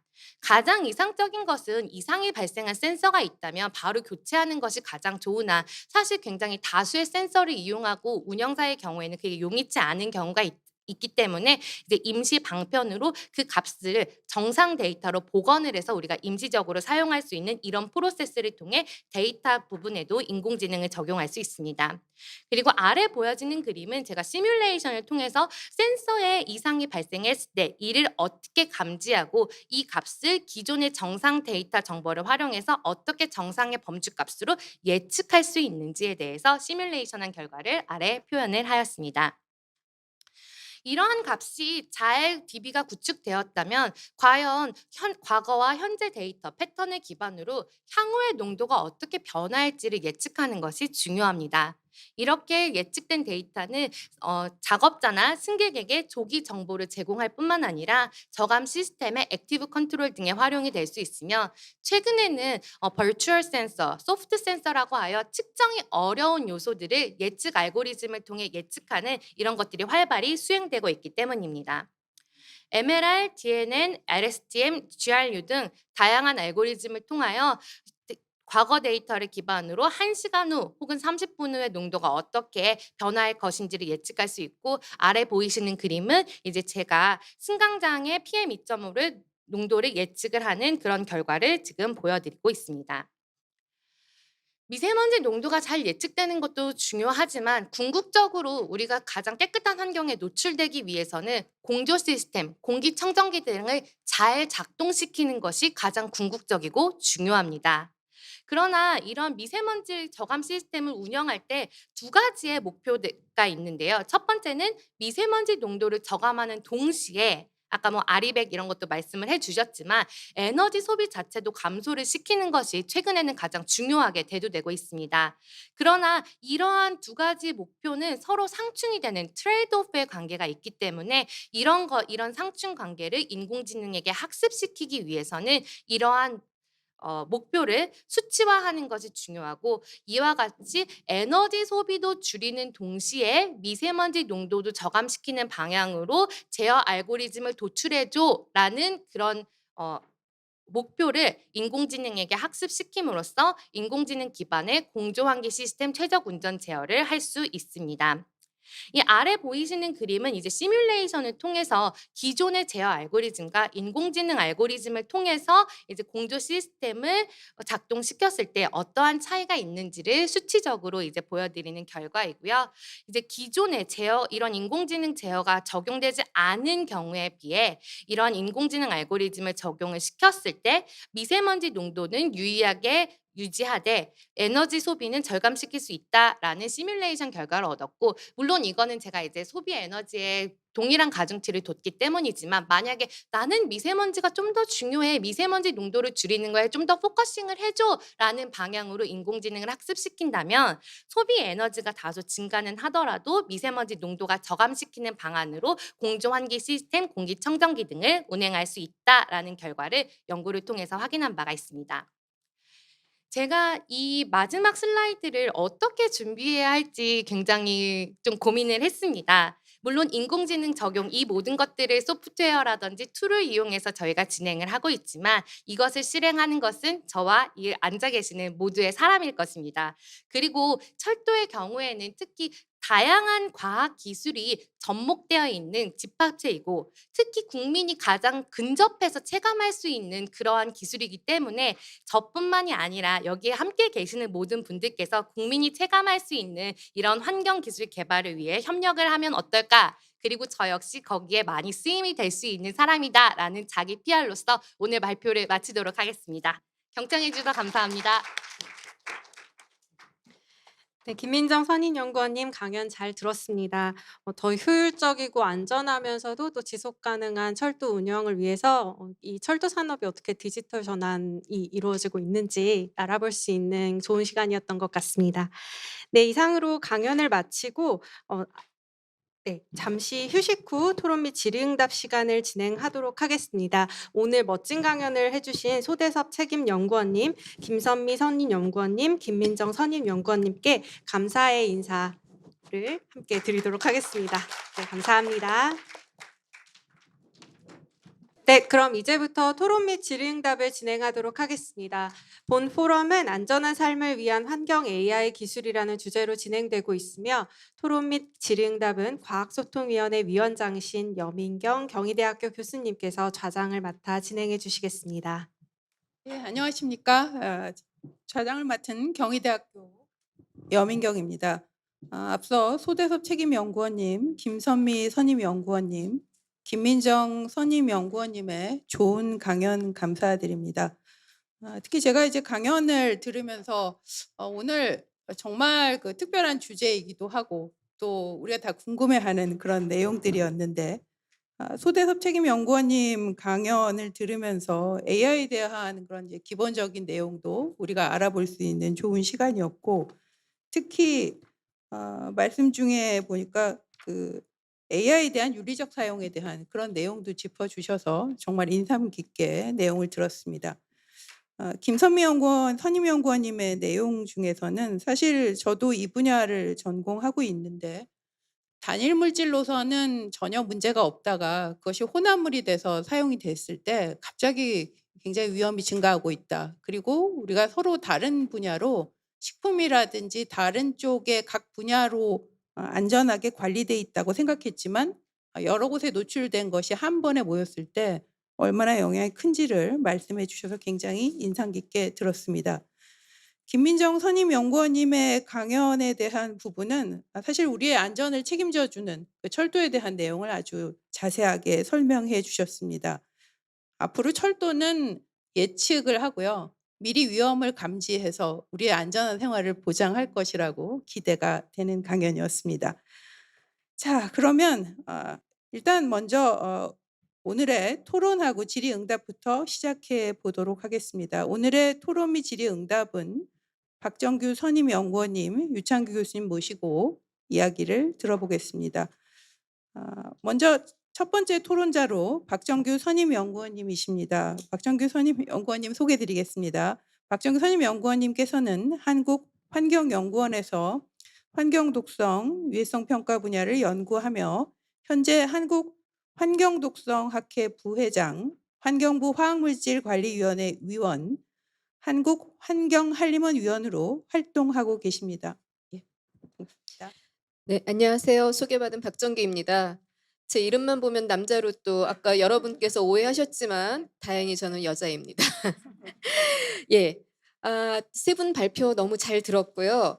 저는 뭐 제가 소개받은 대로 화학물질 쪽을 특히 화학물질의 안전성 평가, 그다음에 정책과 관련된 연구를 지금 계속하고 있기 때문에 그 분야에서의 AI에 대해서 좀 토론을 좀 하고자 하고요. 그렇기 때문에 특히 아까 혼합물에 대한 예측 모델을 개발하신 김선미 박사님의 발표를 아주 제가 인상 깊게 들었습니다.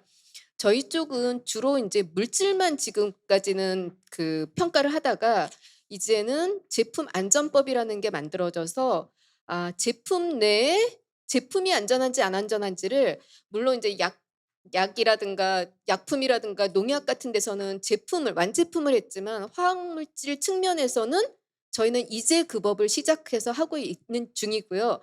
그게 아직 시작도 안 했습니다. 올해 신고받고 내년까지 그 제품의 안전성을 기업 스스로 만들어서 내는, 그렇기 때문에 우리 김선민 박사님의 그 연구 결과는 향후에 우리가 제품 관리하는 데 굉장히 많은 도움이 되는 아주 좋은 연구 결과라고 생각하고, 그래서 앞으로 조금 더 업그레이드 시키셔서 활용도를 좀 높여주셨으면 좋겠다, 이런 말씀을 드리고, 저는 그거 전 단계, 제품 전 단계, 그러면 아까 계속 우리가 화학물질의 안전성을 확인하고 평가하고 하는 과정 중에서의 AI의 활용에 대해서 잘 활용하고 있을까? 활용하려면 어떤 것들을 조금 저희가 개선해야 되는지에 대해서 조금 더 말씀을 드리도록 하겠습니다. 아까 박사님 발표에서도 우리 화학물질, 화학제품 사용량 갈수록 늘어나고 있고 새로운 제품, 물질들이 시장에 쏟아지고 있다고 하는데, 그런데 그게 시장에 들어오기 전에 어쨌든 정부 차원에서는 얘가 시장에서 써도 되는지 안 되는지를 판단하는 거를 해야 합니다. 예전부터 했을 것 같죠? 근데 그게 가습기 살균제 문제가 터지고 난 이후에 그 법이 만들어졌어요. 그래서 지금 아까 그 우리 김선미 박사님 발표 자료에도 여러 개가 있지만 우리가 알고 있는 화학물질의 안전성 정보는 그렇게 많지 않습니다. 지금 1차 등록이 끝난 화학물질 한 500여 종에 대해서만 정보를 갖고 있는데, 그럼 그전에는 정부가 놀고 있었냐? 그건 아닙니다. 정부가 몇 개씩 정부에서 분석을 한 거예요. 자료를 만들다 보니까 한두 끝도 없는 거죠. 지금 수만 개가 있는데 그중에 1년에 뭐 10개 미만을 맨날 평가하다 보니 안 되니, 가습기 살균제 이후에 화학물질 등록 및 평가에 관한 법을 만들면서 산업계 스스로 니들이 안전성 자료를 만들어 갖고 입증해서 이거 안전하니까 나 시장에 내도 되겠습니까? 라고 정부에 내면, 그러면 정부는 그거를 안전성을 확인해서 등록을 시켜주는 그런 걸로 시스템이 바뀐 지가 이제 몇 년 안 된 거예요. 그래서 화학물질 분야는 굉장히 선진적이지 않다. 환경부 분이 안 계시니까 제가 자신 있게 말씀드리지만, 하지만 많은 노력을 하고 있다. 그런데 그런 과정에서 저희가 뭐 AI다 뭐다 이런 거 아직은 굉장히 저희는 초기적인 단계입니다. 그럼에도 불구하고 우리 분야는 AI가 꼭 필요합니다. 왜 필요하냐 하면 어 보통 그 안전성을 확인하는 실험은 대충 다 동물 실험을 할 경우가 많습니다. 특히 척추 동물을 가지고 실험하는 경우가 많은데 문제는 비용이나 기간이 굉장히 많이 걸립니다. 몇 수개월 또는 몇 년이 걸리는 경우도 있어요. 그리고 돈도 그러니까 많이 비쌉니다. 그런데 아까 말씀드렸다시피 그거를 정부가 하는 게 아니라 산업계가 해야 되다 보니까 산업계는 돈도 많이 들고 그런데 돈이라도 드는데 국내에 그런 시설이 있기만 하면 좋겠어요. 우리나라에서는 이미 그 실험하는 데가 포화가 되니까 다른 나라 데이터들을 사와야 되는 거예요. 그러면 돈도 많이 들고 어쨌든 근데 정부 차원에서는 그 물질이 안전한지 안 안전한지 그 자료가 필요하니 내야 된다고 하고 그런데 두 번째는 그렇게 돈이나 기간이 많이 들어도 척추 동물을 가지고 실험할 수 있으면 좋긴 한데 문제는 우리 동물 윤리 얘기 많이 나오잖아요. 동물도 고통을 느끼고 그런데 우리가 동물 실험을 계속 한다는 게 이게 과연 적절한지에 대한 많은 논란이 있으면서 미국 EPA가 선제적으로 2035년부터는 어떠한 동물 실험, 척추 동물 자료를 받지 않기로 했습니다. 그럼 동물 실험을 안 하면 안전성을 뭐로 예측해야 되나요? 예측하거나 AI 기술을 도입하거나 뭔가를 예측해야 되는 상황이 벌어지고 그래서 우리도 작년 12월 그러니까 작년에 22년 말에 우리도 그런 법안이 발의가 됐습니다. 네, 아직 통과는 안 됐지만 발의됐기 때문에 정부는 두 가지 입장이 있는 거예요. 첫째, 물질이나 제품의 안전성을 확인해야 되는 책임이 있는데 그러려면 시험 자료가 필요한데 그 동물 실험을 가지고 한 자료들은 이제는 받지 못하거나 하지 못하게 해야 되니 그러면 예측하는 기술, 더 나아가 인간이 예측이 아니라 기계적으로 또는 그 딥러닝을 통해서 뭔가 예측하는 것들이 우리 분야만큼 필요한 분야가 없게 된 거죠. 어쨌든 그런데 그렇게 예측하는 기술이 그리고 AI가 필요한 분야이긴 한데 그걸 해결하기 위해서 지금 우리가 어떤 문제가 있는지 해결해야 될 문제가 뭔지를 조금 말씀을 드리겠습니다.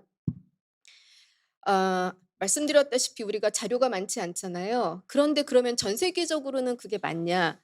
예를 들면 유전 독성 같은 경우 여기 독성하신 뭐 교수님도 있지만 에임즈 테스트나 인비트로 또는 소액 실험 여러 가지 걸로 이 물질 또는 이 제품이 유전 독성이 있는지를 확인하는 시험법들이 여러 개가 있습니다. 그런데 시험에서 그 결과가 양성인지 음성인지 어쨌든 그 결과까지 된 저희가 소위 말하는 레이블드된 독성 자료가 충분히 확보돼야지만 그걸 가지고 우리가 기계학습이든 또는 딥러닝까지 가던가 그럴 텐데 현실은 에임즈 테스트 우리가 아마 대부분 알고 있는 에임즈 테스트 이외의 시험 자료들은 수천 종밖에 되지 않습니다. 그런데 그 수천 종도 대부분은 비공개 자료인 것이 많습니다. 그러면 공개된 자료는 몇 개 안 되는 거죠.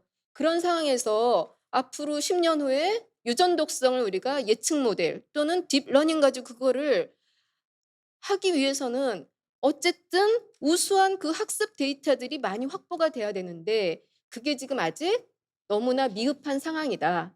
근데 하나의 희망은 아까 말씀드렸다시피 산업계 스스로 자료를 생산해서 내도록 하는 제도가 이제 되고 있으니 그런 자료들이 앞으로는 축적될 것을 저희는 기대하고 있습니다.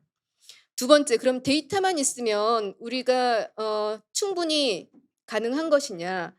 문제는 또 뭐가 있냐면 데이터 중에 양성 자료와 음성 자료가 있는데 그 비율이 1대1이면 얼마나 저희가 행복하고 좋겠습니까?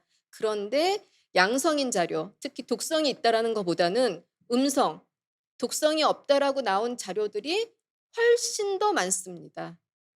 그러다 보면 고 자료들 뭐 수천 개밖에 뭐 예를 들면 그걸 가지고 저희가 딥러닝을 시키거나 뭘 한다고 하면 뭐라고 나오냐면 바이어스된 결과가 나오는 거죠. 양성보다는 음성 결과가 훨씬 더 음성으로 예측되는 율이 훨씬 더 높게 나타나는 경우가 발생할 수 있습니다.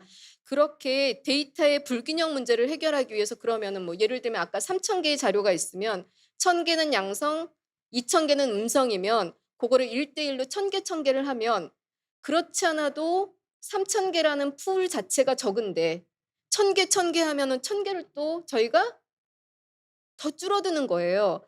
그래서 이런 불균형 문제를 어떻게 해결할 것이냐. 그거는 결국은 일부에서는 그렇게 이 불균형 문제를 해결하기 위한 여러 가지 어떤 그 방법들을 저희만의 문제가 아니기 때문에 그런 것들이 조금 진행되고 있다고는 들었습니다. 그래서 데이터도 적고 우수한 데이터가 일단 적다. 그다음에 공개된 데이터는 임밸런싱해서 그 밸런스를 어떻게 맞춰야 될 것인가에 대한 어떤 우리의 고민이 필요하다가 있고요. 세 번째는 예측이 쉬운 자료가 있고 쉽지 않은 자료가 있습니다. 우리가 지금 물질 하나에 대한 안전성을 평가하는데 수십 개의 시험 자료를 내야 되는데 그중에 그나마 예측 가능한 자료들이 있고 전혀 저희가 손도 못 대는 자료들이 있습니다. 그래서 앞으로 우리 분야야말로 전이 학습에 대한 어떤 연구와 필요성이 반드시 필요한 분야 중에 하나입니다. 그래서 하나가 일단 독성 자료도 좀 있고 예측이 잘 되는 거를 잘 그거를 예측이 안 되거나 독성 자료가 부족한 부분에 그거를 전이할 수 있는 것들에 대한 연구가 반드시 필요합니다. 그런데 지금 그럼 우리는 뭘 준비하고 있냐? 우리 화학물질 분야에서 이렇게 반드시 그리고 자료는 필요하고 독성 시험은 못하고 그래서 예측이나 AI가 반드시 필요한 분야가 우리 분야이긴 한데 이제 그나마 다행으로 이제 시작하고 있습니다. 예를 들면 산자부에서 작년에 화학물질 안전관리용 유해성 검증을 지원하기 위한 AI 기반 유해성 분석 평가 기술 개발. 어쨌든 되게 길긴 한데 뭐냐 하면 생식 독성에서의 AI를 접목시키는 R&D 사업이 이제 처음 산자부에서 처음 나왔고요. 두 번째가 과기부에서 아직 결과는 안 나왔고 지금 발표는 다 끝났는데 결과는 안 나왔는데 2023년 인공지능 학습용 데이터 구축 지원 사업에서 화학물질 그중에 유전 독성에 대한 유해성 예측 데이터를 만드는 과제가 지금 나왔습니다. 근데 산업자원부나 과학기술부보다 더 화학물질에 대한 자료가 많은 곳이 실은 환경부거든요. 근데 환경부는 아까 말씀드렸다시피 굉장히 필요는 하지만 조심스럽습니다. 예측한 우리 뭐 김선미 박사님이 하신 예측 자료라든가 또는 기계학습적인 측면에서의 큐사나 리도크로스 같이 일부 예측할 수 있는 툴은 있긴 한데 그 자료들을 기업은 이렇게 대체 물질을 개발하거나 또는 사전에 스크리닝하는 수준에서 그거를 활용할 수는 있습니다. 근데 정부 차원에서는 그 자료를 받아서 그거를 이 물질이 안전하다 안 안전하다에 결정하기 위한 정말 사이언티픽한 데이터로 그거를 활용하느냐라고 하면 아직은 활용하지 않습니다. 기업은 그 자료를 낼 수는 있습니다. 이렇게 했더니 이렇게 나왔다라고 낼 수는 있지만 정부 차원에서는 그것만 갖고 이 물질이 안전하다고 승인해 주기에는 아직 불확실성이 너무 크기 때문에 참고 자료로는 그 자료를 제출할 수는 있으나 그게 어떤 정책 기준, 정책을 결정하는 데에 어떤 키 팩터로는 사용하지는 않고 있습니다. 그래서 환경부 입장에서는 어쨌든 그래도 독성을 예측하기 위한 과제를 지금은 구상하고 있으나 오히려 산업부나 과기부보다도 자료는 많음에도 불구하고 조금 더 뒤처져서 하고 있지는 않을까. 하지만 지금은 계획하고 있다. 그래서 다시 말씀드리면 우리 화학물질 분야야말로 AI, 딥러닝이 굉장히 앞으로 많이 필요한 분야이나 이제 시작 단계이다. 이렇게 말씀드리겠습니다. 예, 이상입니다. 예. 감사합니다. 예. 뭐 굉장히 많은 시간을 들여도 아마 부족할 것 같습니다. 제가 그다음에는 유창한 교수님께서 발언해 주시겠습니다. 유창한 교수님께서는 환경 AI 분야의 전문가로 BK21 환경정보학 사업팀 팀장, 삼성전자 DS 환경안전연구소 업무 리더로 활동하셨습니다. 현재 경희대학교 에너지환경융합센터 센터장을 맡고 계십니다. 부탁드립니다. 네, 방금 소개받은 경희대학교 유창기입니다. 그래서 오늘 발표 참 재밌게 잘 들었습니다. 또 이런 환경에 제가 이렇게 하는 것도 조금 익숙하지 않은데 오늘 제가 와서 느낀 게 이쪽 분야에서도 많은 연구가 계속 진행되는 것 같고, 저는 제 얘기를 잠깐 하면, 제가 원래 이 환경이라는 분야하고 AI라는 분야를 시작한 걸 조금 말씀을 해드리면, 제가 학사하고 석사하고 병역 특례로 회사에 갔었습니다. 회사 연구소에서 있으면서 앞으로 시대는, 그 당시가 98년 9년이었죠. 데이터 시대다. 굉장히 빨랐죠. 윈도우즈가 막 나오고 그래가지고 이 분야를 해야 되겠다고 데이터를 했습니다. 수업이라든지 들을 때 저는 환경 쪽이지만 실제 수업은 뭐 컴공이나 뭐 상공, 기계, 전자 이런 쪽에서 많이 들었어요. 데이터 시대니까. 학위를 하고 뭐 포닥을 갔다 와서 딱 왔더니, 이게 여기서 보시면 그 AI 시대의 아이스 에이지라고, 암흑기라고 말하죠. 그때가 딱 그때였어요. 그래서 잡 포지션도 어려웠고 학교도 들어오기가 어려운 시기였는데, 어떻게 그래도 시기가 돼서 딱 들어왔는데, 들어와서도 좀 어려웠습니다. 이 분야 자체가 특수성이 좀 있었고 좀 연구가 어려운 시기인데, 다행히 나라에서 BK를 따서 계속 한 10년 여당 진행해 있었는데, 제가 피부로 이 분야가 이제 좀 다르다고 느낀 게 한 5년 전쯤에, 그 알파고 이후에 일단은 뭐 대학원생들이 취업이 되게 잘 됐어요. 그전에 환경 분야 여성도 그렇지만 취업이 잘 안 됐었는데, 잘 안 된다기보다는 이게 좀 노력을 많이 했는데도 불구하고 상대적으로 조금 대기업이나 이런 쪽이 좀 안 됐는데, 한 5년 전부터는 취업이 되게 잘 되더라고요. 특별하게. 그것도 뭐 하기 전에 거의 뭐 6개월에서 뭐 8개월, 10개월 전에 취업이 되는 상황이 돼서, 시대가 바뀌었구나. 이 분야의 시대가 요구를 하는 거구나. 이걸 조금 느낄 수 있었고요. 그래서 왜 이게 이렇게 됐는지를 조금 이렇게 제가 초반부에 썼는데, 우리나라가 선진국이 되다 보니까 이렇게 된 것 같아요. 선진국이 되다 보니까 보시면, 옛날에 제조하고 효율 쪽에다가 지금은 전부 다 뭐 고효율의 소프트웨어 쪽으로 가는 추세지 않습니까? 저희들이 사업 자체가 나라 전체. 그래서 뭐 ESG, 뭐 환경, 뭐 친환경 설계가 나온 이유가, 시대가 이렇게 바뀌어서 됐고, 그 중에서 특별하게 AI라는 분야가 환경 쪽에 좀 특화 형태로 됐고, 이게 여기서 요구하는 시대이지 않나. 그다음에 분야도 그렇고 연구도 그렇고 산업계에서도 특별하게 요구를 하는 시대가 된 것 같습니다. 산업계 얘기를 잠깐 말씀을 드리면, 그 제조 공정 회사도 굉장히 보수적입니다. 제조 회사들이 특히 이제 FT라고 불리는 쪽에서 다 관리를 하시는데, 그 제조 엄청 보수적인 분야 자체세요. 그래가지고 제가 잠깐 근무를 겸직으로 할 때 2020년이었나 톡을 한 시간 수요일마다 이렇게 하시거든요. 이렇게 뭐 높은 분들 모이고 500명씩 이렇게 모이고 했었는데, 그때 이제 AI 예제, 그다음에 AI 적용, 실용 이렇게 하면, 그 당시만 해도 20년대 그 높으신 분들이 우리 제조회나 이런 회사에서는 안전하고 뭐 중요하기 때문에 말도 안 된다. 근데 지금 2023년이죠. 이제 3년 좀 반이 됐는데, 요즘 나온 게 그 GPT 말씀하시잖아요. 그래서 내부에서 내주화 시키겠다고, 랭귀지 모델 통해서 만들겠다고 하는 거 보면 시대가 많이 바뀌고, 그 당시만 해도 안 됐던 게 지금 바뀐 것 같습니다. 그게 이제 제가 느끼는 제 스토리였고요.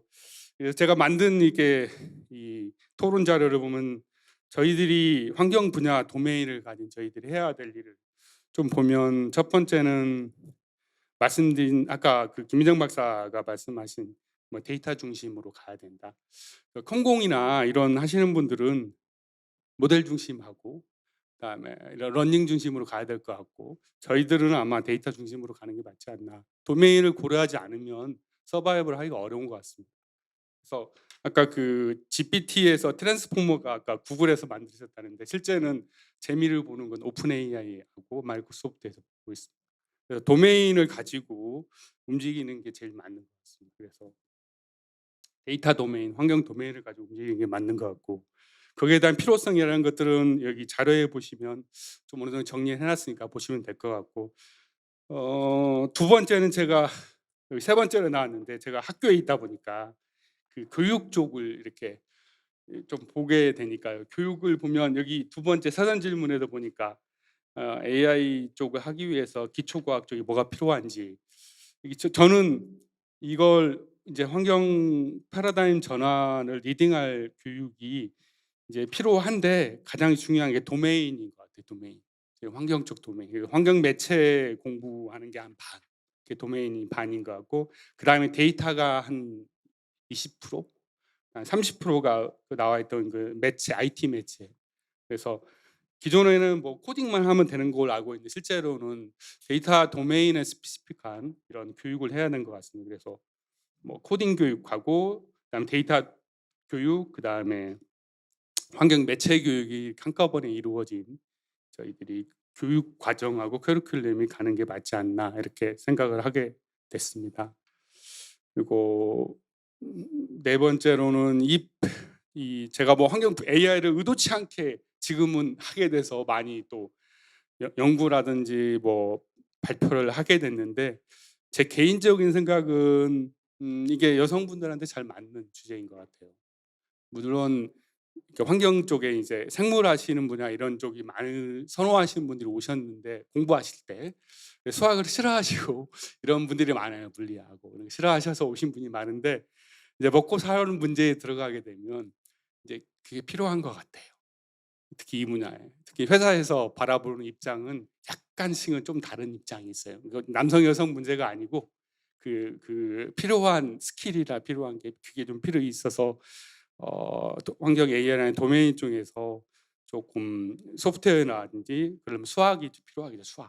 수학 뭐 수치해서 이런 게 필요한데 이런 쪽에 조금 더 관심을 가지시고 도메인 또하기 이런 정보를 이런 수학이라든지 소프트웨어 쪽에 좀 공부를 하시고 준비를 하시면 아무래도 새로운 시대에 특히 저희뿐만 아니라 학생들이 나갈 시대에는 좀 다른 세대니까 그때는 이제 환경 산업이라는 부가가치 요즘 뭐 탄소 중립, ESG 이런 게 많은데 이때에는 직무 자체가 AI가 많이 쓰는 직무가 될 수밖에 없으니까요.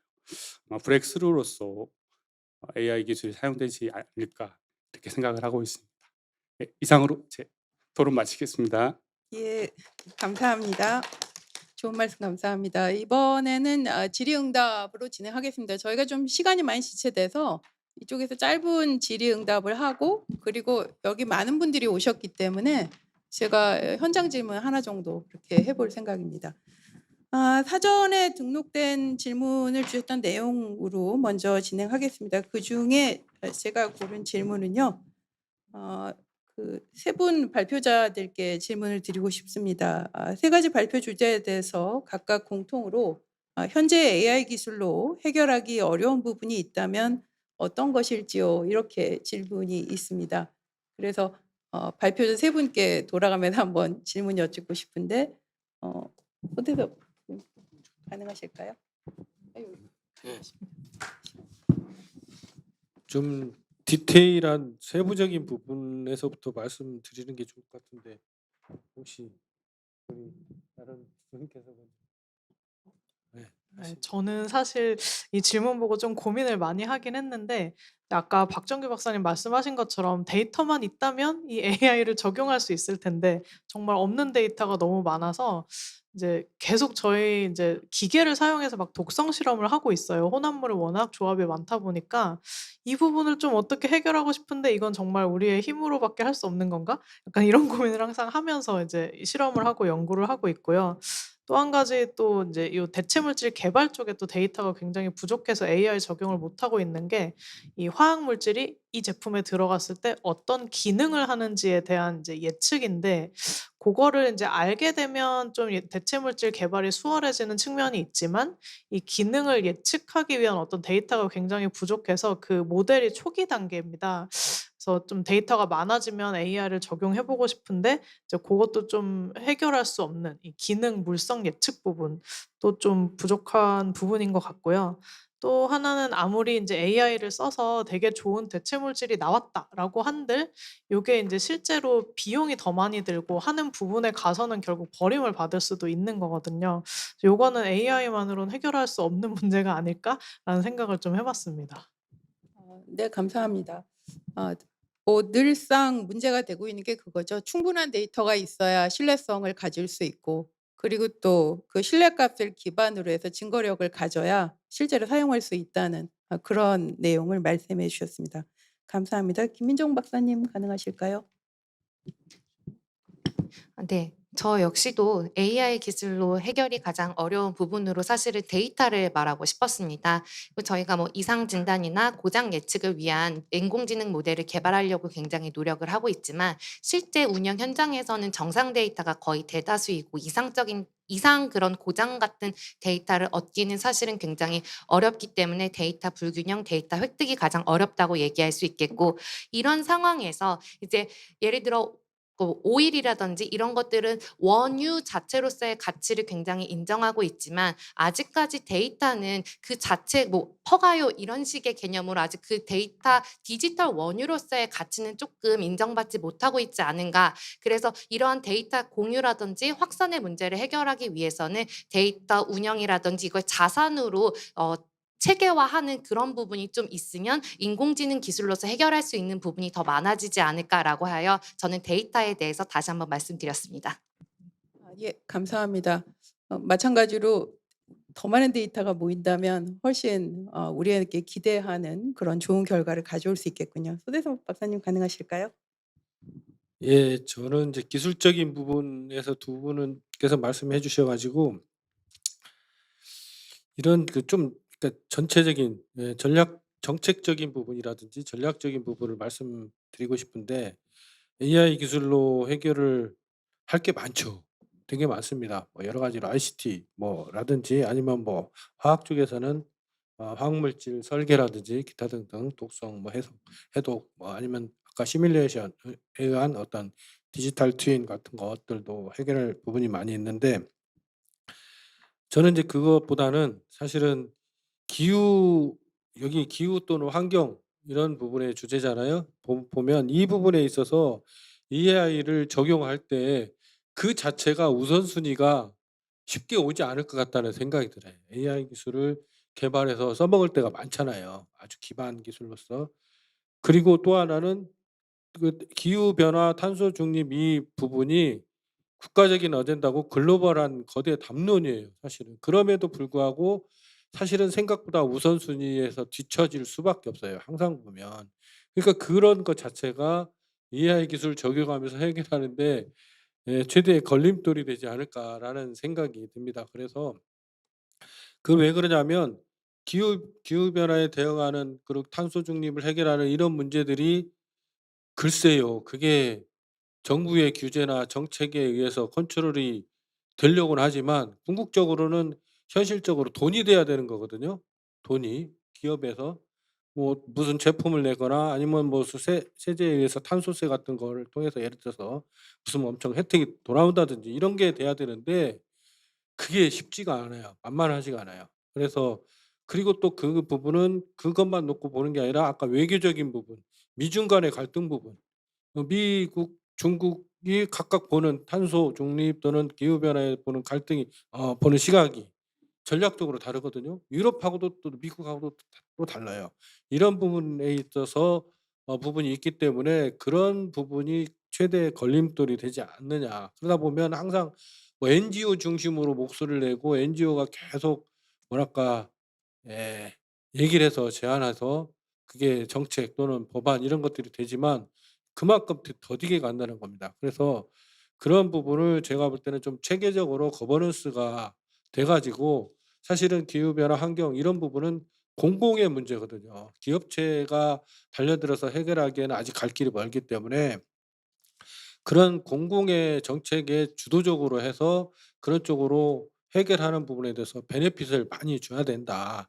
라는 거기에 따르는 어떤 투자, R&D가 됐던 산업적인 활용이 됐던 부분의 혜택, 베네핏 이런 것을 많이 줘야 된다라는 부분이고 그것 자체가 제가 볼 때는 'AI 기술로 해결하기 어려운 가장 큰 부분이 아닐까.'라는 생각이 듭니다. 예, 감사합니다. 현장에 많은 분이 계시니까 질문 하나만 받고 싶습니다. 혹시 질문 있으실까요? 예, 목 교수님. 네, 너무 재밌게 잘 들었습니다. 제가 궁금한 점은 아까 박정규 박사님께서 가습기 살균제 이후로 이제 그 환경 독성 이런 거에 관한 데이터들이 나오기 시작했다 이렇게 말씀하셨는데요. 그게 전 세계적으로는 상황이 어떤지, 그러니까 선진국들은 미리부터 다 있었는데 우리만 못한 건지, 아니면 그 다 같이 관심이 없다가 이제 얼마 전부터 데이터가 구축되기 시작했는지 궁금합니다. 네. 저희가 아까 제가 말을 잘못해 저희가 후진국 수준 절대 아닙니다. 지금 거의 EU 수준하고 거의 동등하게 가고 있습니다. EU는 그런 사건 사고가 없음에도 불구하고 EU는 적극적이고 굉장히 스트릭트한 규제 정책을 쓸 수밖에 없었던 이유가 EU에는 화학물질 제조 공장이 거의 없습니다. 다 중국이나 인도나 다른 나라의 화학물질, 화학 제품을 수입하기 때문에 자기네 시장에 들어올 때 안전한 물질만 들어오도록 장벽을 굉장히 강하게 했고, 그게 바로 EU의 리치라는 제도입니다. 시장에 들어오는 모든 물질은 기업 스스로 아까 말씀드렸다시피 데이터를 생산해서 안전하다고 입증해야지만 시장에 들어오도록 하는 게 EU 거였고, 우리는 그러면 그전에는 어떻게 했냐? 일본같이 정부가 스스로 했었습니다. 그런데 그 한계에 봉착해서 우리도 이거를 정부가 하면은 하세월이니까 기업이 하도록 우리도 전환을 해야 되겠다라고 계속 했으나, 사회적으로 기업들의 반발과 그런 것들로 인해서 전혀 어 호응을 얻지 못하고 '우리나라 모든 기업을 다 죽일 셈이냐.' 이런 얘기들을 늘 듣고 있었는데, 그때 마침이라고 표현하면 안 되지만 가습기 살균제 문제가 우리나라에 터지면서 우리나라의 화학 규제가 급물살을 타면서 거의 EU와 동등한 화평법이라는 법이 만들어졌습니다. 그래서 가습기 살균제가 기폭제가 되긴 했지만 그전부터 이미 준비하고 있었고, 그래서 지금 수준에서는 거의 EU와 우리나라가 굉장히 아주 선진적이고 강한 규제를 하고 있고, 일본은 여전히 정부가 몇 개씩 하고 있고, 미국은 EU를 따라가고 싶으나 못 따라가는 이유는 아시겠지만 웬만한 다국적 화학 회사들은 대부분 다 미국에도 많습니다. 그래서 미국은 섣불리 산업계한테 스스로 그렇게 하라는 말은 못하고, 하지만 그 정보를 어떻게 더 모아야 될 건지에 대한 고민들은 많이 하고 있습니다. 예. 답변이 됐는지 모르겠습니다. 네, 감사합니다. 아, 시간이 좀 많으면 얘기를 좀 많이 하고 싶은데 조금 시간이 많이 지체됐기 때문에 끝으로 함께해 주신 소대섭 책임연구원님, 김선미 선임연구원님, 김민정 선임연구원님, 박정규 선임연구원님, 유창 교수님께 마무리 발언을 부탁드리겠습니다. 유창 교수님부터 가능하실까요? 예. 네. 마무리로서 3주 전에 오픈 AI에서 알트만이라는 분이 오셨는데, 저는 여러 가지 이렇게 인공지능 이렇게 말씀을 하셨는데, 전 두 단어가 조금 생각이 나요. 하나는 도메인 스페시픽한 문제를 풀어야 되고, 두 번째는 풀기 아주 어려운 문제를 풀어야 된다. 그러니까 저한테는 되게 와닿았습니다. 그래서 AI 쪽에서는 환경 도메인의 어려운 문제를 풀 때 이걸 하고 적용하면 어떻고, 많은 여성 과학자들이 조금 어렵고 하기 싫은 걸, AI 수학도 마찬가지니까요, 하는 걸 하시면 직무 선택할 때 훨씬 더 자유도가 커지지 않을까 이렇게 생각을 합니다. 네, 감사합니다. 감사합니다. 박정규 박사님. 네. 계속 아까 비슷한 워딩이 계속 나왔는데, 화학 쪽에서 그러면 탄소 중립, 그다음에 화학 쪽에서의 그린 딜 이런 거에서 결국은 세이프티 바이 디자인입니다. 아예 처음에 제품을 만들 때부터 제조, 사용, 그다음에 폐기 단계까지 어쨌든 안전성, 그다음에 그린한 거를 확인해서 시장에 나오도록. 이미 시장에 나와서 우리가 쓰기 시작하면 이미 늦었거든요. 그래서 저희의 앞으로의 화두는 세이프티 바이 디자인이고 우리가 나아가야 될 방향이, 그리고 그거를 그 목표를 달성하기 위해서는 AI가 반드시 필요하고, 그래서 앞으로 이쪽 공부하시는 선생님들 저희 분야에도 많은 관심을 가져주셨으면 좋겠습니다. 예, 감사합니다. 이번에 소대섭 책임연구원님께 부탁드리겠습니다. 예. 저는 이제 특별히 그 유창규 교수님께서 말씀해 주신 그 토론 내용에서도 그렇고 그쪽에 상당히 동의를 합니다. 그래서 그 AI 기술을 적용하는 게 이제는 밑에 깔고 가야 되거든요. 깔고 가야 되고 아까 그런 차원에서 데이터하고 IT 매체 각각 뭐 포션도 이렇게 주셨어요.